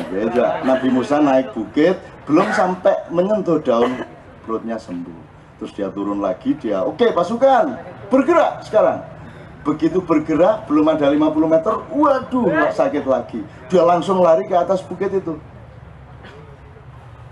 ambil daun, dimakan, loh kok nggak sembuh-sembuh. Ambil lagi, sampai 10 lembar dimakan, nggak sembuh-sembuh. Protes dia, ya Allah, kok nggak sembuh? Katanya tadi kalau saya sakit disuruh naik, terus saya ambil daun, saya makan sembuh. Terus Tuhan ketawa. Yang bilang daun menyembuhkan itu siapa? Kamu tadi sembuhkan karena minta tolong aku. Lah tadi yang kedua kamu nggak minta tolong kok. Kamu langsung naik bukit kok. Betul nggak? Yang kedua kamu nggak minta tolong, kamu langsung naik bukit karena kamu berkesimpulan daun itu bisa menyembuhkan. Oh tidak, daun tidak bisa menyembuhkan. Mungkin daun aku izinkan bisa menyembuhkan, tapi itu tidak mutlak, terserah aku. Jadi aku bisa menyembuhkan kamu, bisa dengan daun, bisa dengan tidak saya apa-apakan, bisa dengan kamu kepalamu terbentur kayu, bisa aja, terserah dia pokoknya. Gitu loh. Jadi teman-teman sekalian, saya bicarakan soal ini supaya Anda itu hidupnya itu penuh kemungkinan. Sesuatu yang mustahil itu jangan dianggap mustahil. Sesuatu yang sudah pasti jangan disebut pasti, nanti dulu wes tau gak mesti rek. Pendidikan ya ndak mesti, yang baik itu kurikulum yang mana ya ndak tahu, yang benar itu dipilih DPRD apa rakyat langsung, yo gak jelas. Yo podo apike podo eleke. Gitu loh. Wong itu kan orang tidur telentai, tidur miring kanan, terus semutan, binggingen. Wah, ternyata yang baik itu miring ke kiri. Akhirnya dia bikin undang-undang tidur miring ke kiri. Begitu miring ke kiri, semutan meneh. Waduh, ternyata salah juga. Yang benar itu tidur telentang. Begitu tidur bikin undang-undang baru, tidur telentang. Begitu telentang ngeworok, waduh, ternyata yang benar itu tidur tengkurap. Bikin undang-undang tengkurap aja. Indonesia kentek waktunya dikai mengkurap, melumah, miring gitu. Dan nanti begitu seluruhnya sudah dicoba dan tetap mudarat, balik lagi miring ke kanan lagi, kan gitu. Balik lagi miring ke kanan sekarang. Nah, Jawa Sunda itu apakah terus berkompromi? Jangan. Ya rundingkan mana yang paling rasional dan ikhlas satu sama lain. Kalau belum ketemu itu ya enggak apa-apa, enggak usah suatu hari ya sudah sendiri-sendiri aja juga enggak apa-apa. Sunda negara sendiri, Jawa negara sendiri enggak apa-apa. Kenapa harus bersatu? Kalau memang tidak bisa bersatu, gitu loh. Tetapi tidak boleh Sundanya distortif, tidak boleh Jawanya distortif. Sunda harus benar-benar Sunda, Jawa harus benar-benar Jawa. Menurut saya begitu. Kalau bikin gaduh-gaduh itu jangan meremehkan kubis. Jangan bilang kalau kubis itu primordial. Kan gitu. Sekarang kan begitu kita ngomong Jawa, wah primordial. Jawa sentris. Loh, wong Jawa gak ada Jawa sentris, wong Jawa. Yang penting output saya baik, enggak kan begitu. Kalau saya ayam, biarin saya jadi ayam. Yang penting saya memberi kebaikan kepada kamu. Tapi saya jangan disuruh berubah menjadi bukan ayam. Gaduh-gaduh harus benar kubisnya, lontongnya, kacangnya harus benar-benar kacang. Sunda harus benar Sunda. Supaya kamu bisa mengkritisi Bhinneka Tunggal Ika. Kamu tidak pura-pura dengan Bhinneka Tunggal Ika. Sekarang saya tanya, Bhinneka artinya apa? Beraneka ragam macam-macam. Tunggal, Ika, itu ya. Bhinneka, Iko, ya. Pemahaman resminya begitu. Anda tahu nggak kalau Iko itu maksudnya seperti yang beliau maksudkan? Ika itu Iko. Jadi Bhinneka, Ika, Tunggal. Logikanya begitu. Oke. Itu berasal dari mana kalimat itu diambil? Bhinneka Tunggal Ika.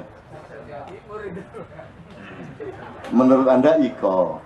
Ada yang punya pendapat lain. Ika itu artinya apa? Dua menyatu. Kalau tunggal. Ada yang bilang Eka, ada Eka, Dwi gitu ya. Tapi itu Ika. Ika menjua, mendalam. Apa mas? Ika kan sudah kedua. Kalau Eka mungkin memang satu kan. Kalau Ika? Ika kan berbeda-beda tetapi tetap satu jua. Jua itu. Oh, Ika itu jua. Ya, jua itu kan mendalam kan. Ika itu penegasan. Ika itu penegasan. Nah ini perlu nih PKI ngomong dulu. Edan. Ini Islam Sunda indah sekali ya. Singkatannya ISIS. Saya orang Jawa Timur tidak setuju ISIS mergongkep. Saya punya telusuran ya. Kenapa setiap kita bicara Jawa, Sunda, Nusantara itu selalu membingungkan. Karena ternyata misalnya gini, pada abad keempat di Ciamis belum tentu Sunda loh. Karena belum ada itu istilah Sunda. Nah, ada namanya Galuh. Nah, Galuh ini yang menamakan bukan orang Ciamis. Itu ada orang India mencari emas, ya, singgahlah di pelabuhan sanalah. Terus kata orang India ini masyarakatnya galuh sekali. Nanya orang Ciamis itu, naon jang galuh teh? Itu loh, galuh itu kalau bahasa simbolnya perak. Perak itu simbol kebijaksanaan. Ini masih ini perak, bijaksana. Nah, kalau di ini kan damai, salam. Itu abad keempat. Nah, terus nanya lagi orang Ciamis itu, damai itu apa? bingung. Karena di Ciamis atau Sunda lah, katakanlah gitu, tidak ada kosakata damai. Kenapa tidak ada kosakata damai? Karena nggak pernah perang. Kenapa nggak pernah perang? Karena subur. Ya surga itu ya Ciamis itu. Gitu. Jadi Nabi Muhammad, adanya agama Islam, kan itu abad ke-7. Nah, Islam, salam, abad ke-4 sudah ada di Ciamis. Berarti, makanya kenapa orang-orang Sunda itu mau menerima Islam? Loh, orang udah pernah ada kok. Begitu juga istilah Sunda. Sunda itu bukan, yang menamakan Sunda itu bukan orang Sunda. Begitu juga Jawa. Jawa itu adalah keadaban. Keadaban. Sunda juga sama. Dan siapa yang memberi nama keadaban itu? Ya orang-orang luar juga. Jadi kan gini, Nusantara itu surga.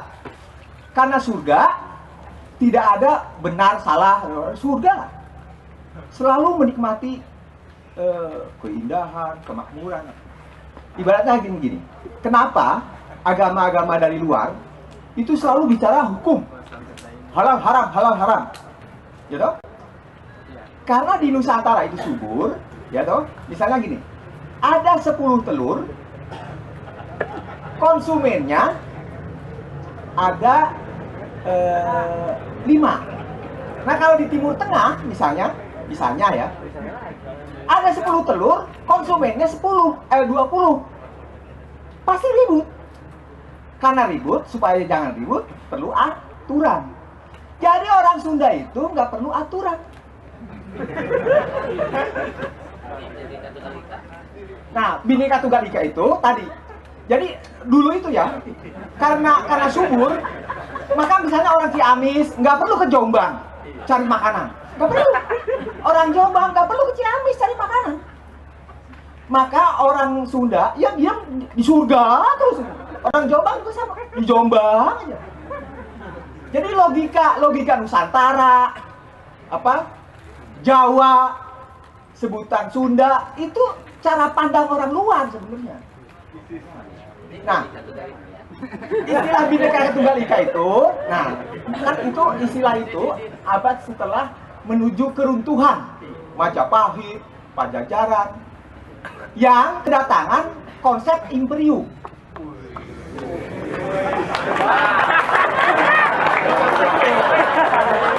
Anda nggak boleh kaget, tokoh PKI selalu hebat. Misalnya, di Sunda, di Jawa, dulu di Nusantara, itu tidak ada yang namanya poligami. Tidak ada. Karena bangsa Nusantara adalah penganut monoteis, dalam arti yang sesungguhnya monoteis. Apa monoteis kalau menurut Quran? Orang yang selamat itu, yang berserah diri sama hukum alam. Nah, orang Sunda itu, orang Jombang itu nggak mau menyebut semesta alam ini Allah ke Tuhan ke, karena apa? Tewaas kata orang Sunda, nggak berani, nggak tega. Bayangkan yang semesta alam itu kok bisa dijangkau oleh Allah. Nah, berarti kita nggak usah bingung dengan istilah Jawa, Sunda, Nusantara gitu loh.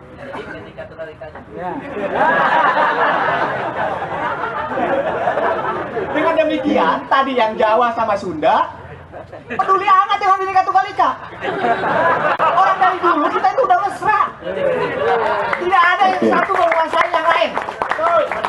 Kita sampai sekarang dikuasai oleh lain, asing. Itu aja. Termasuk konsep kan udah benar. Nih, itu saya heran tuh, yang mengaku-ngaku nasionalis, ya, nggak paham Pancasila. Jelas di kita itu, kalau mencari pengelola, patih kalau menurut Cak Nun, itu kan harus yang memilih orang yang terampil, harus yang lebih bijak loh. Masa diumbar, disuruh milih, petani apa segala macam suruh milih. Loh, petani ya petani. Jadi Benika Tunggal Ikanya. Oke. Yang mendasar dulu. Nah, justru dengan dipilih oleh apa?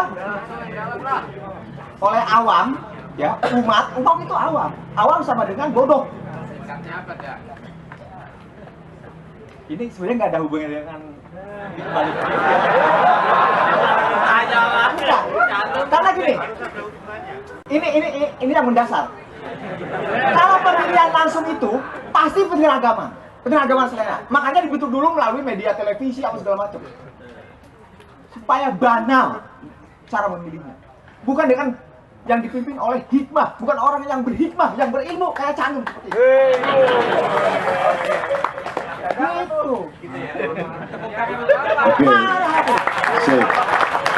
Jadi teman-teman sekalian, ini Dadang mau sampai kemana aja? Anda semua mau lempengin dulu. Ini Tunggal Ika ini salah semua. Saya ikut dosa saya. Karena ini jadi nggak karu-karuan. Saya tidak wajib tapi saya bertanggung jawab atas ilmu ini. Jadi begini, itu berasal dari kitab Sotasoma, Kakawin bait 149. Itu bait terakhir. Itu Buddha Siwa Tunggal. Yaitu yang artinya itu. Yang keempat bunyinya Bhinneka Tunggal Ika Tanhana Dharma Mangrua. Itu bunyinya begitu. Tulisannya masih ada sampai sekarang. Jadi kalau di Jawa itu bunyinya adalah Bhinneka itu beraneka ragam. Bhinneka tunggal. Tunggal itu padu. Tidak bisa dipisahkan satu sama lain. Kalau dipisahkan jadi rusak. Sepertinya padunya kita dengan tubuh kita, roh dengan badan kita, itu tunggal. Ditanya, ini juga saya. Ternyata saya adalah roh saya. Tunggu dulu mas, ini ilmu mas, saya minta kampung lagi. Serius saya ini. Diam. Ini orang berilmu. Ya udah diam aja dulu, udah stop dulu, udah stop. Kami ngerokok aja be. Ini salah dosa kita ini ilmu. Saya kalau ilmu marah saya mas. Serius saya, karena dunia akhirat ini. Bhinneka Tunggal Ika. Ika adalah satu. Berbeda-beda. Kalau di Batak maragam-ragam. Manunggal menjadi satu. Contohnya beraneka organ tubuh manunggal jadi satu disebut hanya Wardi Cak Nun. Beraneka ragam itu manunggal menjadi Cak Nun. Beraneka ragam alam semesta ini hanyalah Allah saja. Tapi tanyakan Allah dengan Muhammad apa bedanya? Dia tunggal. Siwa dan Buddha adalah tunggal. Jadi kalau salah pemahaman salah semua. Dari ini dijadikan semboyan pada itu adalah filsafat gotong royong. Sesungguhnya kalau di Undang-Undang 45 dinyatakan bersemboyan Bhinneka Tunggal itu bukan semboyan. Insya Allah karena saya ada bahasa tunggal di Tripalak Tunggalistik saya akan bertanggung jawab ilmu ini. Artinya mengkono. Jadi Buddha dan Siwa adalah tunggal, padu di antara keduanya. Rasa dan bentuk jeruk tunggal. Ketika dipisahkan bukan jeruk lagi. Nah itulah mungkin seperti Cak Nun. Jadi Ika tetap satu, itu Eka. Bhinneka Tunggal Eka. Tunggal tetap tunggal. Demikian dari saya, kurang lebihnya itu bunyinya di kitab Sotasoma 149 bait terakhir. Bhinneka Tunggal Ika Tanhana Dharma Mangrua. Berbeda-beda manunggal dari satu. Di antara tidak ada kebenaran yang mendua. Kebenaran tetap satu. Itu punya Allah SWT. Makasih. Oke Mas Wardi, saya juga punya tidak wajib tapi saya merasa perlu. Jadi sampean kalau kepada Allah itu 100%, tapi kalau kepada ilmu sampean 99%. Kalau sampean 100% dan Anda dari tadi bersikap 100% kepada yang Anda pahami, berarti Anda sudah mandek di situ.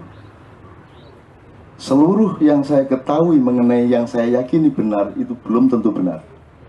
Jadi saya tidak akan mempertahankan apa yang saya yakini benar karena saya mungkin akan mendapat kebenaran yang lebih tinggi. Jadi sama Dadang tidak perlu marah.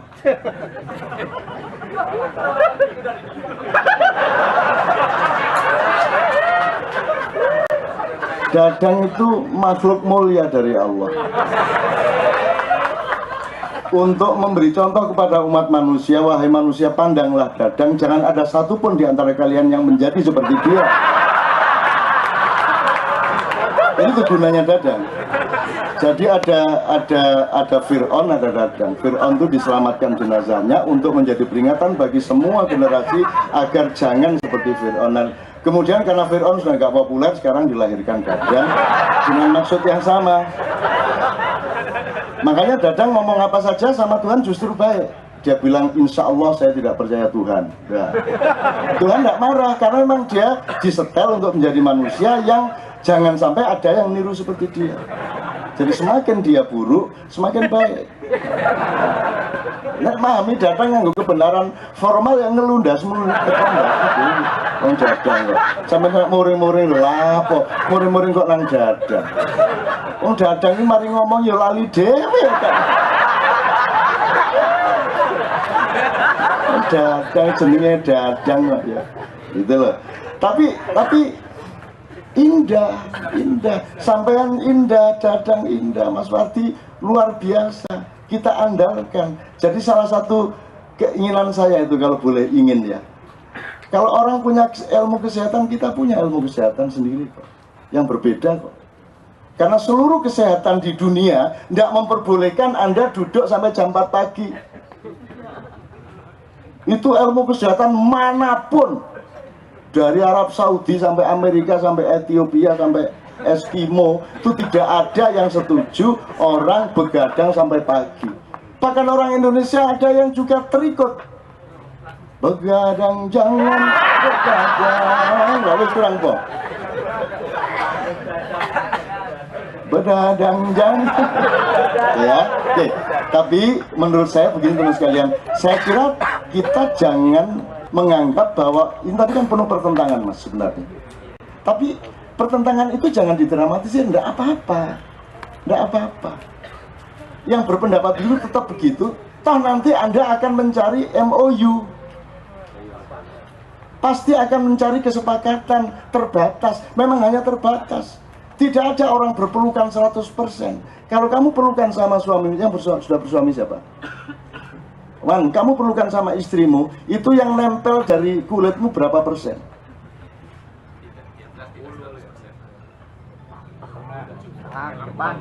60? Enggak sampai. Mau gegermu nemplek, dodomu nemplek. Kalau nemplek depan enggak, sini enggak, belakang enggak. Paling 40%, 35%.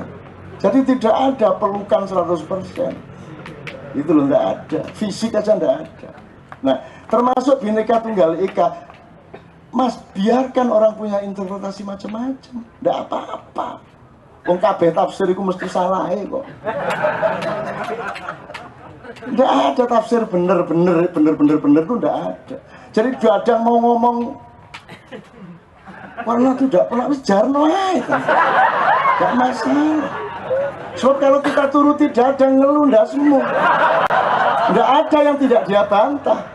Mau Jawa, Sunda, semua Allah dia bantah semua. Akhirnya kalau kita turutin, kita benarkan dia, akhirnya ya sudah kalau gitu batalkan alam semesta, nggak anyar kan gitu. Kan begitu, maunya dia begitu.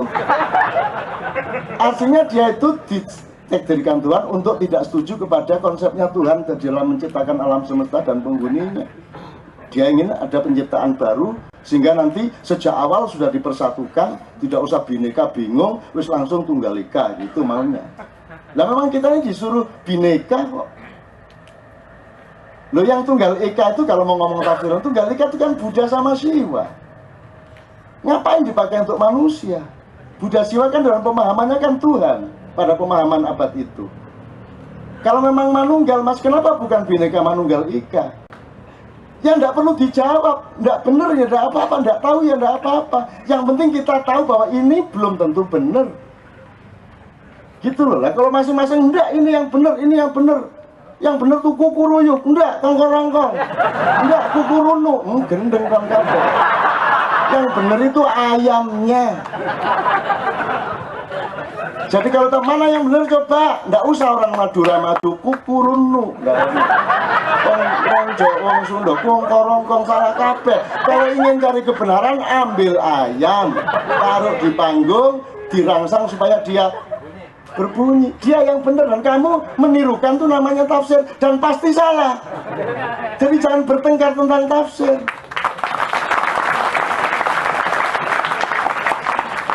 Wong saking bingungnya negara menafsirkan Bhinneka Tunggal Ika, Ika-nya itu disebut Iko, Mas. Ya, kan? Bhinneka Tunggal Iko. Tapi ya biarin dong. Wong itu semua kesalahan.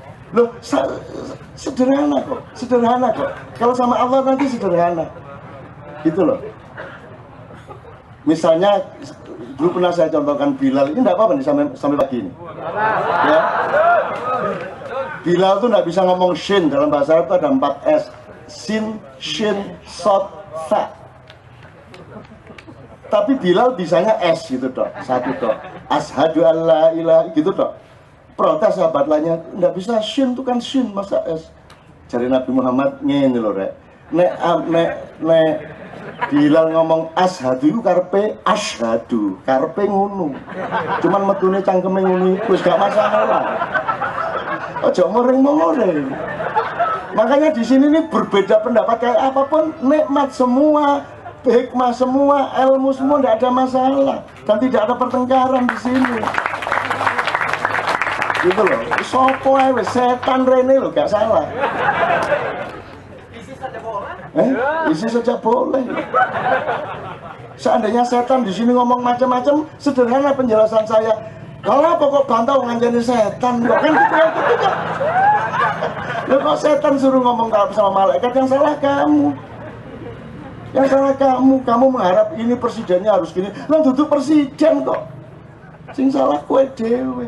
Jadi mari kita di sini memperluas diri, ya toh. Jadi seluruh yang kita perdebatkan tadi itu menurut saya adalah proses tahap-tahap di mana kita akan memiliki konsep substansial mengenai segala sesuatu, dari konstitusi sampai ilmu kesehatan sampai kata sampai semua kita punya, dan suatu hari peradaban akan berubah, Tuhan akan mengizinkan dan kita sudah siap dengan seluruh konsepnya.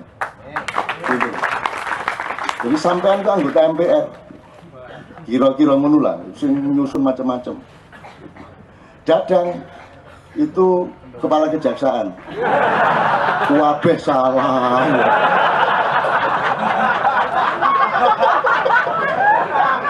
Karena kepandaiannya mencari kesalahan. Dan itu kemuliaannya Dadang karena dia pandai mentidakkan segala sesuatu. Nah, dari seluruh perdebatan kita saya akhiri ya supaya tidak terlalu berkepanjangan. Dari seluruh yang saya akhiri, yang kita perdebatkan, tolong diingat, kita ngomong demokrasi itu dari tadi sebenarnya. Intinya itu kan the whole thing about demokrasi, sampai pemilihan langsung apa DPRD, apa saja semua tadi, sampai ada yang meremehkan organisasi pemuda, itu kan semua kan perangkat-perangkat demokrasi. Mas Wardi atau Mas Nanang kan bisa menjelaskan secara tradisional lebih dulu mana demokrasi dengan pengenalan mengenai substansi demokrasi di bangsa kita, apa Sunda, apa Jawa, terserah. Setahu saya sudah lebih dulu sekian abad mengenal demokrasi yang sekarang disebut demokrasi.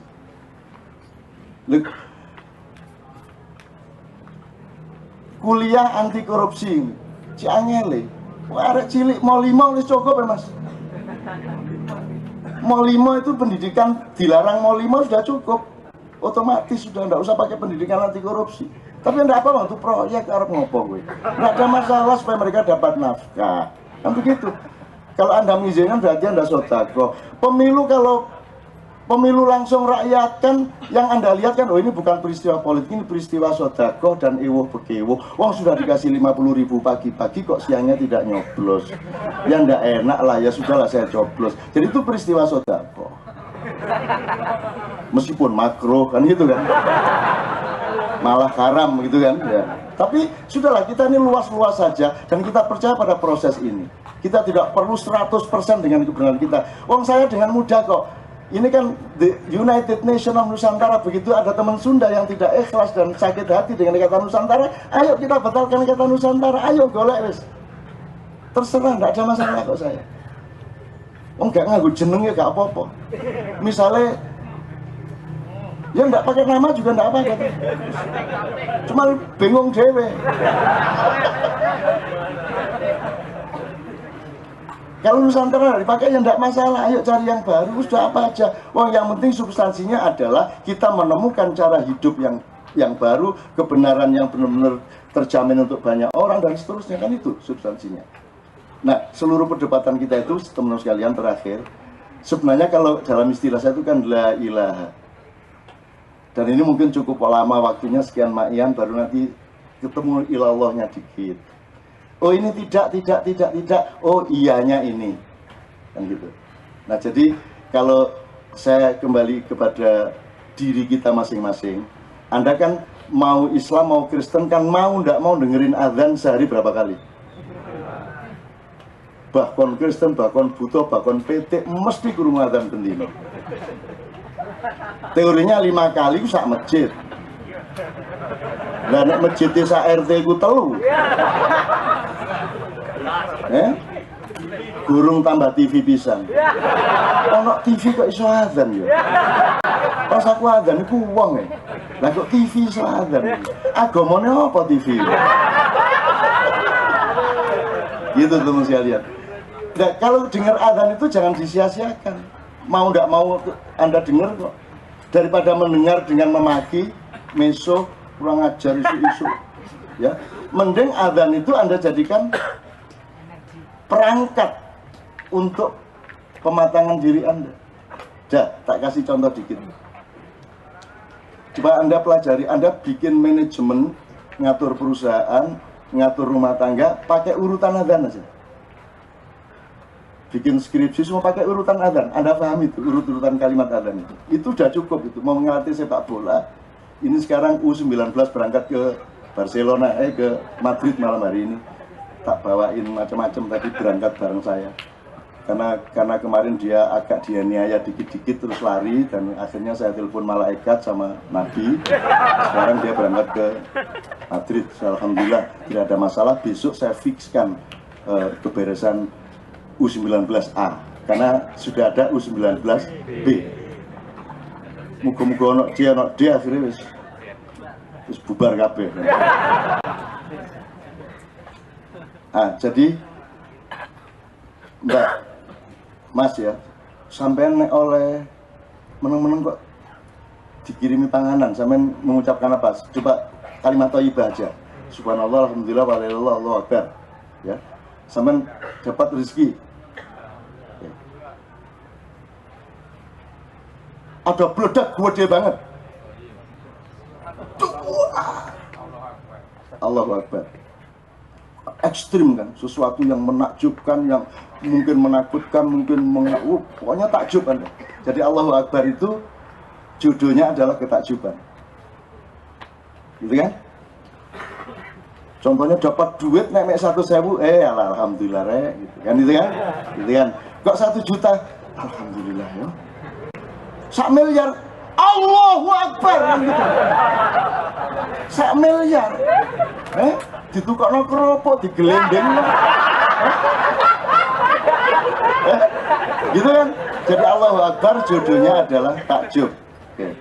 Nah sekarang Anda azan di masjid, nggak takjub apa-apa kok moro-moro Allahu Akbar itu lah apa sampean? Loh, ya karena untuk menandai waktu sholat. Loh, wong nggak duit jam tak?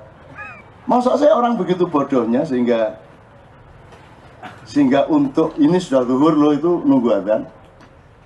Saya tidak melarang orang azan, cuman yang saya omongkan tadi adalah manfaatkan azan itu untuk pendalaman Anda. Jadi orang itu bilang Allahu Akbar hanya kalau dia takjub. Sama dengan Allah memberi kalimat gini. Allah tidak mengatakan aku ciptakan semua ini tidak sia-sia. Tidak gitu loh Allah ngomongnya. Allah ngomongnya gini.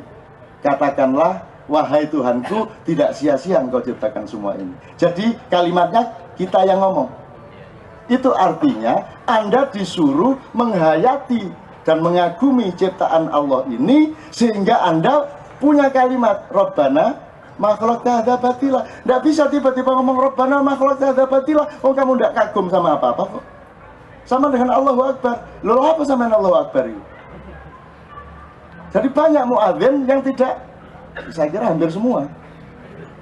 Kalau saya sebelum zuhur harus menemukan saya apa yang saya kagumi. Nek kangelan ya mlebu kamar mandi muda. Tak delok dhewe, Allah. Ya Allah kok iso ya kadang ngene kadang ngono. Kagum saya. Lu mau saya enggak kagum sampean? Lu sampean gak kagum tak kandhane Gusti Allah niku mboten kagum niku. Jangan kok mungker terus niku. Enggak kandhane kan. Tak kasih tahu nanti tak laporin tuh enggak kagum tuh. Ya Allah itu enggak kagum itu ciptaanmu enggak dikagumi gitu loh. Allahu Akbar kagum ya. Jadi syaratnya kamu menemukan menghayati hidup ini, kamu alami, kamu batin, kamu masukin apa peristiwa di sekolah, peristiwa di kantor, di jalan, pokoknya temukan hal yang menakjubkan. Kalau Anda sudah menemukan ketakjuban kepada Allah, hidupmu menjadi lain skala prioritasnya. Anda tidak kagum, tidak ngejar-ngejar yang sekunder. Nah baru Anda Allahu Akbar. Begitu ada orang azan, ya Allah, Anda ikut dalam hati Allahu Akbar. Nah kalau sudah Allahu Akbar, Anda harus tegaskan, mengagumkan tuh Allah, takjub tuh Allah. Noe itu zaman umur 4 tahun tak jalan-jalan di sawah itu lihat cacing nembus bumi itu, yuh, kok iso ya? Kok iso ya? Wih Gusti Allah ya jam tenan ya iso ya. Itu reaksinya. Jangan tenang Gusti Allah ini nggak cacing iso menembus tanah gitu. Ya Tuhan senyum ya, udah disebut edan enggak apa-apa, kita hati kan. Ada yang lebih parah lagi dari yang Tuhan disebut. Tuhan itu jos itu kan biasa. Tapi ada kamu nanti punya anak kalau sunat, hati-hati kamu. Karena waktu sunat tuh takutnya luar biasa, mulutnya enggak terkontrol. Ada yang aduh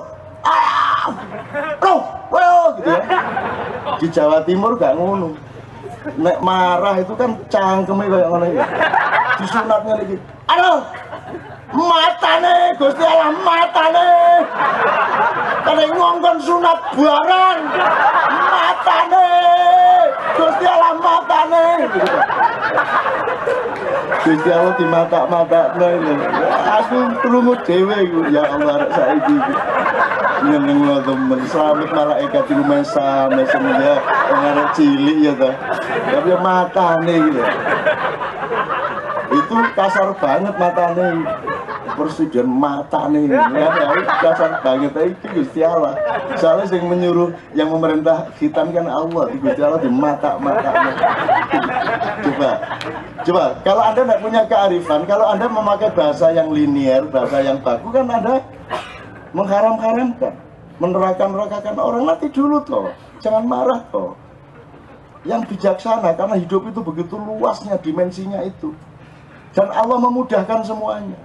Nah jadi maka ketika kamu kagum, kamu bilang Allahu Akbar, maka tegaskan bahwa engkau bersahadat terhadap keesaan Tuhan, tidak ada Tuhan selain Allah, kan gitu.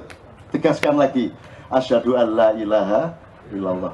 Kapan-kapan kita belajar kenapa kalimatnya bukan asyhadu alla robba illallah, karena fungsi ilah sama rob beda. Nah, nanti itu kapan-kapan. Tapi pokoknya tegaskan bahwa kamu meresmikan ketakjuban kamu itu. Tapi ketakjuban kamu itu harus ada administrasinya, harus ada lingkup birokrasinya, harus ada konteks konstitusinya. Maka karena kamu hidup setelah abad ke-8, ke-7, maka harus kamu administrasi dengan asyhadu anna Muhammad Rasulullah. Sebelum Nabi Musa tidak ikut administrasi Muhammad, jadi Nabi Musa tidak sholat 5 waktu. Wong dia ikut administrasi dia sendiri sebelum Muhammad kok. Dan dia juga mengkritik Muhammad, mau menerima umatnya disuruh Allah sholat ping 50. Aslinya kan 50. Begitu Nabi Muhammad turun dari Mi'raj itu ketemu Nabi Musa kemekelen. Mat suami blas japurane umatmu gak iso ping 50 iku ana dinyang ping 50 ndasmu ta gak iso gitu. Nabi Musa ketawa keras-keras. Nabi Muhammad ngoten ta Mbah, iya wis dinyang kono. Akhirnya dinyang 50, 45, 40, 30 terus sampai akhirnya sudah tidak bisa ditawar lagi 5 itu pun Nabi Musa Ya aku jane sik kudu guyu, Mat. Iku kowe gak dilakoni 5 iki kok. Ya tapi mboten enak mosok kula nyang malih. Ya wis gak apa-apa kono tapi hati-hati lho ya, aku ya gak dilakoni lho ping 5 iki. Engko dinyang karo arek-arek. Ana sing kate dijamak 5 sekaligus ya. Ana setahun dijamak ping 3 tok ya ana. Ada sholat waktu tilu ya dijamak pokoknya diringkes tadi sih terus padha ngertine ya Allah. Gendeng umatku gendeng. No bertengkar 23 apa 11 itu bertengkar. Endingnya apa? Damai. Kok enggak padha-padha gak terawih? Damai toh. Nah kalau mau perdamaian gampang toh. Tinggal tidak sholat kan gitu. Nah kalau itu perdamaian nah terus gaya apa kan gitu. Nah itu teman sekalian, maka asyhadu anna Muhammadar Rasulullah. Jadi jangan mengatakan bahwa Nabi Adam biyen turun ke bumi dari surga terus ndolek godhong ditutupi ngene wong durung ana pabrik tekstil. Ya kan? Terus Allah Akbar enggak.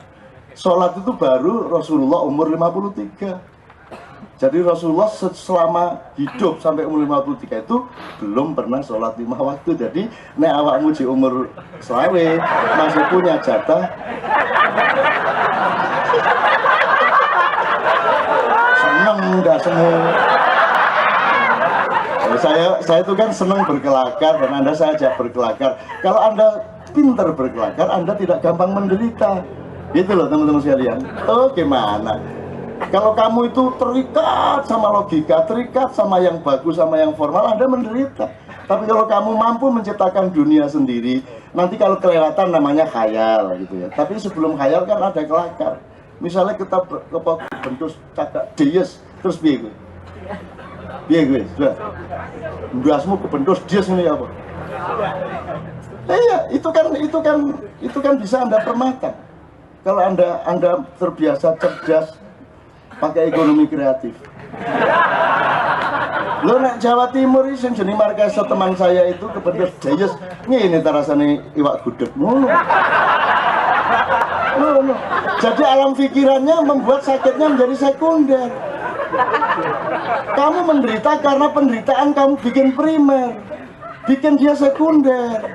Kamu harus pintar berkelakar dalam hidupmu. Saya ngelihat Marquezot dan dari mobil saya zaman lawas itu, jeep pikirannya ngewarep itu terus ininya kena seret, kukunya copot terus ini. Apa Cak? Ini rawon ini. Saya jadi juga rawon rasanya. Padahal ininya bayangin sakitnya Mas. Itu Marquezot begitu tuh orangnya. Loh kalau Anda bisa seperti Marquezot kan enak. Masuk rumah sakit, diobatin terus pulang. Dikejar sama administrasi minta tolong satpam itu bapak itu belum bayar. Pak belum bayar. Bayar apa? Bisa kan berobat. Lah ya masuk orang rumah sakit gak berobat, masuk bengkelnya. Berobat dong ke rumah sakit kok. Ditakoni ya mesti aja masuk berobat ke kantor polisi sampai itu. Loh ya tapi kan harus bayar. Belum bayar pakai apa? Ya pakai uang. Loh sampai itu wis ngerti aku gak duwe kok dikon bayar. Gendeng ta sampean. Ya kita. Enak kok hidupnya.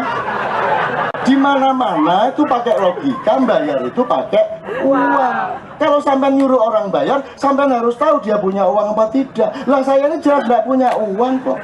Kok disuruh bayar, sampean tidak masuk akal sampean. Jadi sudah tidak bayar, nesoni uang kalau betul. Ini enak itu. Terus mau dilaporkan ke polisi gitu. Ya enggak lah, akhirnya ya wes ngeluh dewe musuh Marquezot.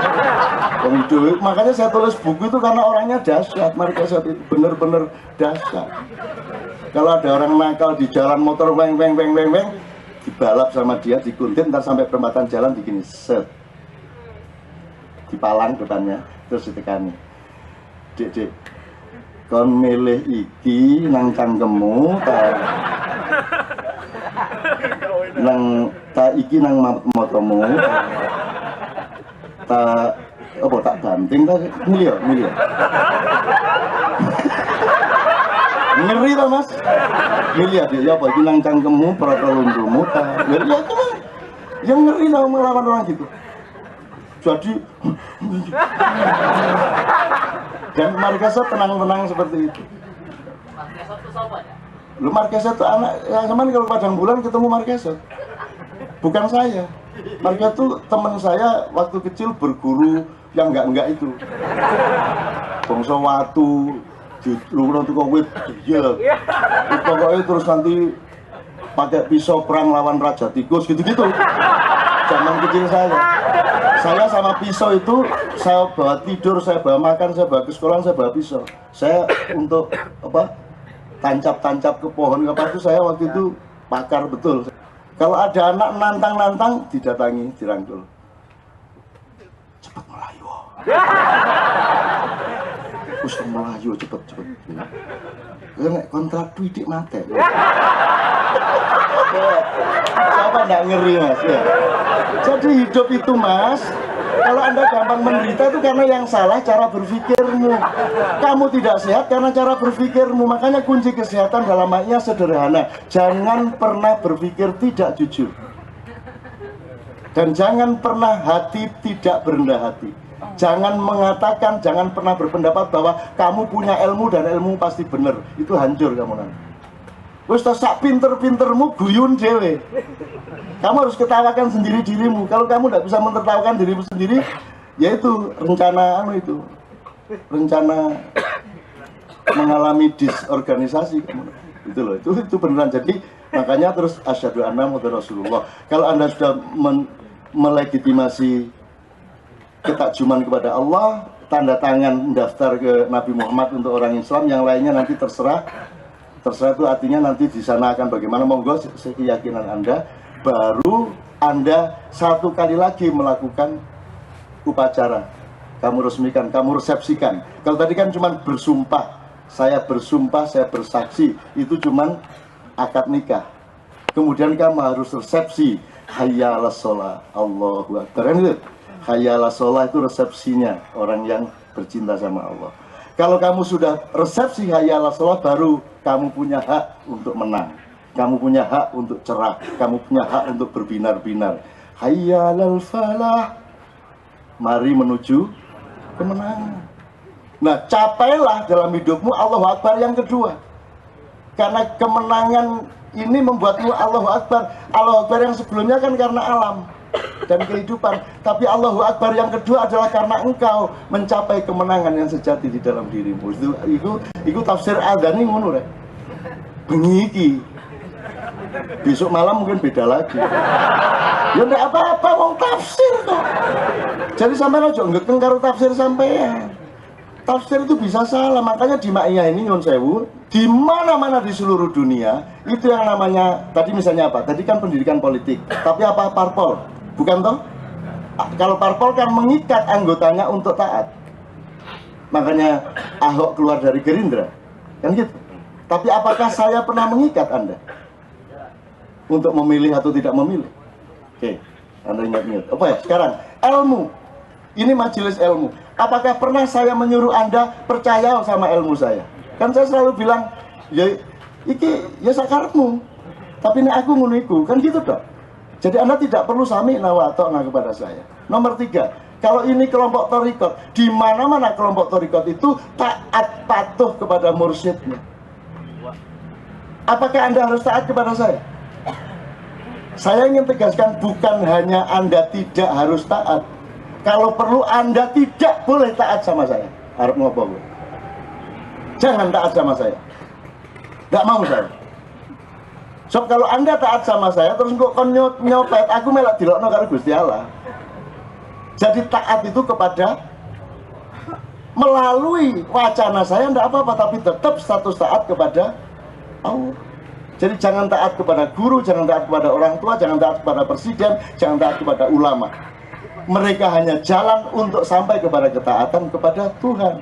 Hakikatnya seperti itu.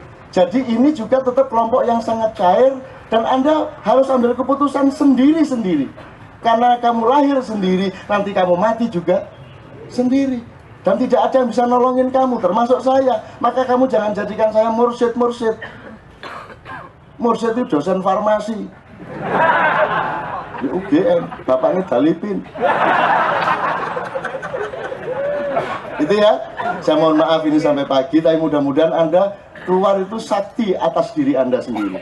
Anda bisa mendapatkan ketenangan, keterampilan, keteguhan, tegen nek cara Jawa nih. Tegen itu ya Mas? Enggak, tegen itu kalau Anda naik sepeda, naik motor, tapi Anda pegang erat-erat, bener nggak itu? Anda harus santai begini, harus relax. Yang saya Mas Wardi, yang saya bukan mengkritik Anda, tapi aku terus kalau sampai dan aku setuju kalau banyak penemuan sampai, dan saya akan support Anda, gitu loh. Tapi ya iku mang, ayo rada santai dede. Apa mulai nguring-nguring dadang, sia-sia sampai nguring-nguring dadang. Oh dadang iku ya ngono iku dadang gapakno. Upama iki jono partai PKI mesti melok PKI. Dadang, dong PKI ini dadang lain dengan PKI yang ada. Dia pasti punya pendapat sendiri kok dia. Oh dia ngomong duduk Islam tapi ya Islam, dadang kok. Saya tidak mengakui Allah ya, insya Allah loh ya. Ya, dadang ya.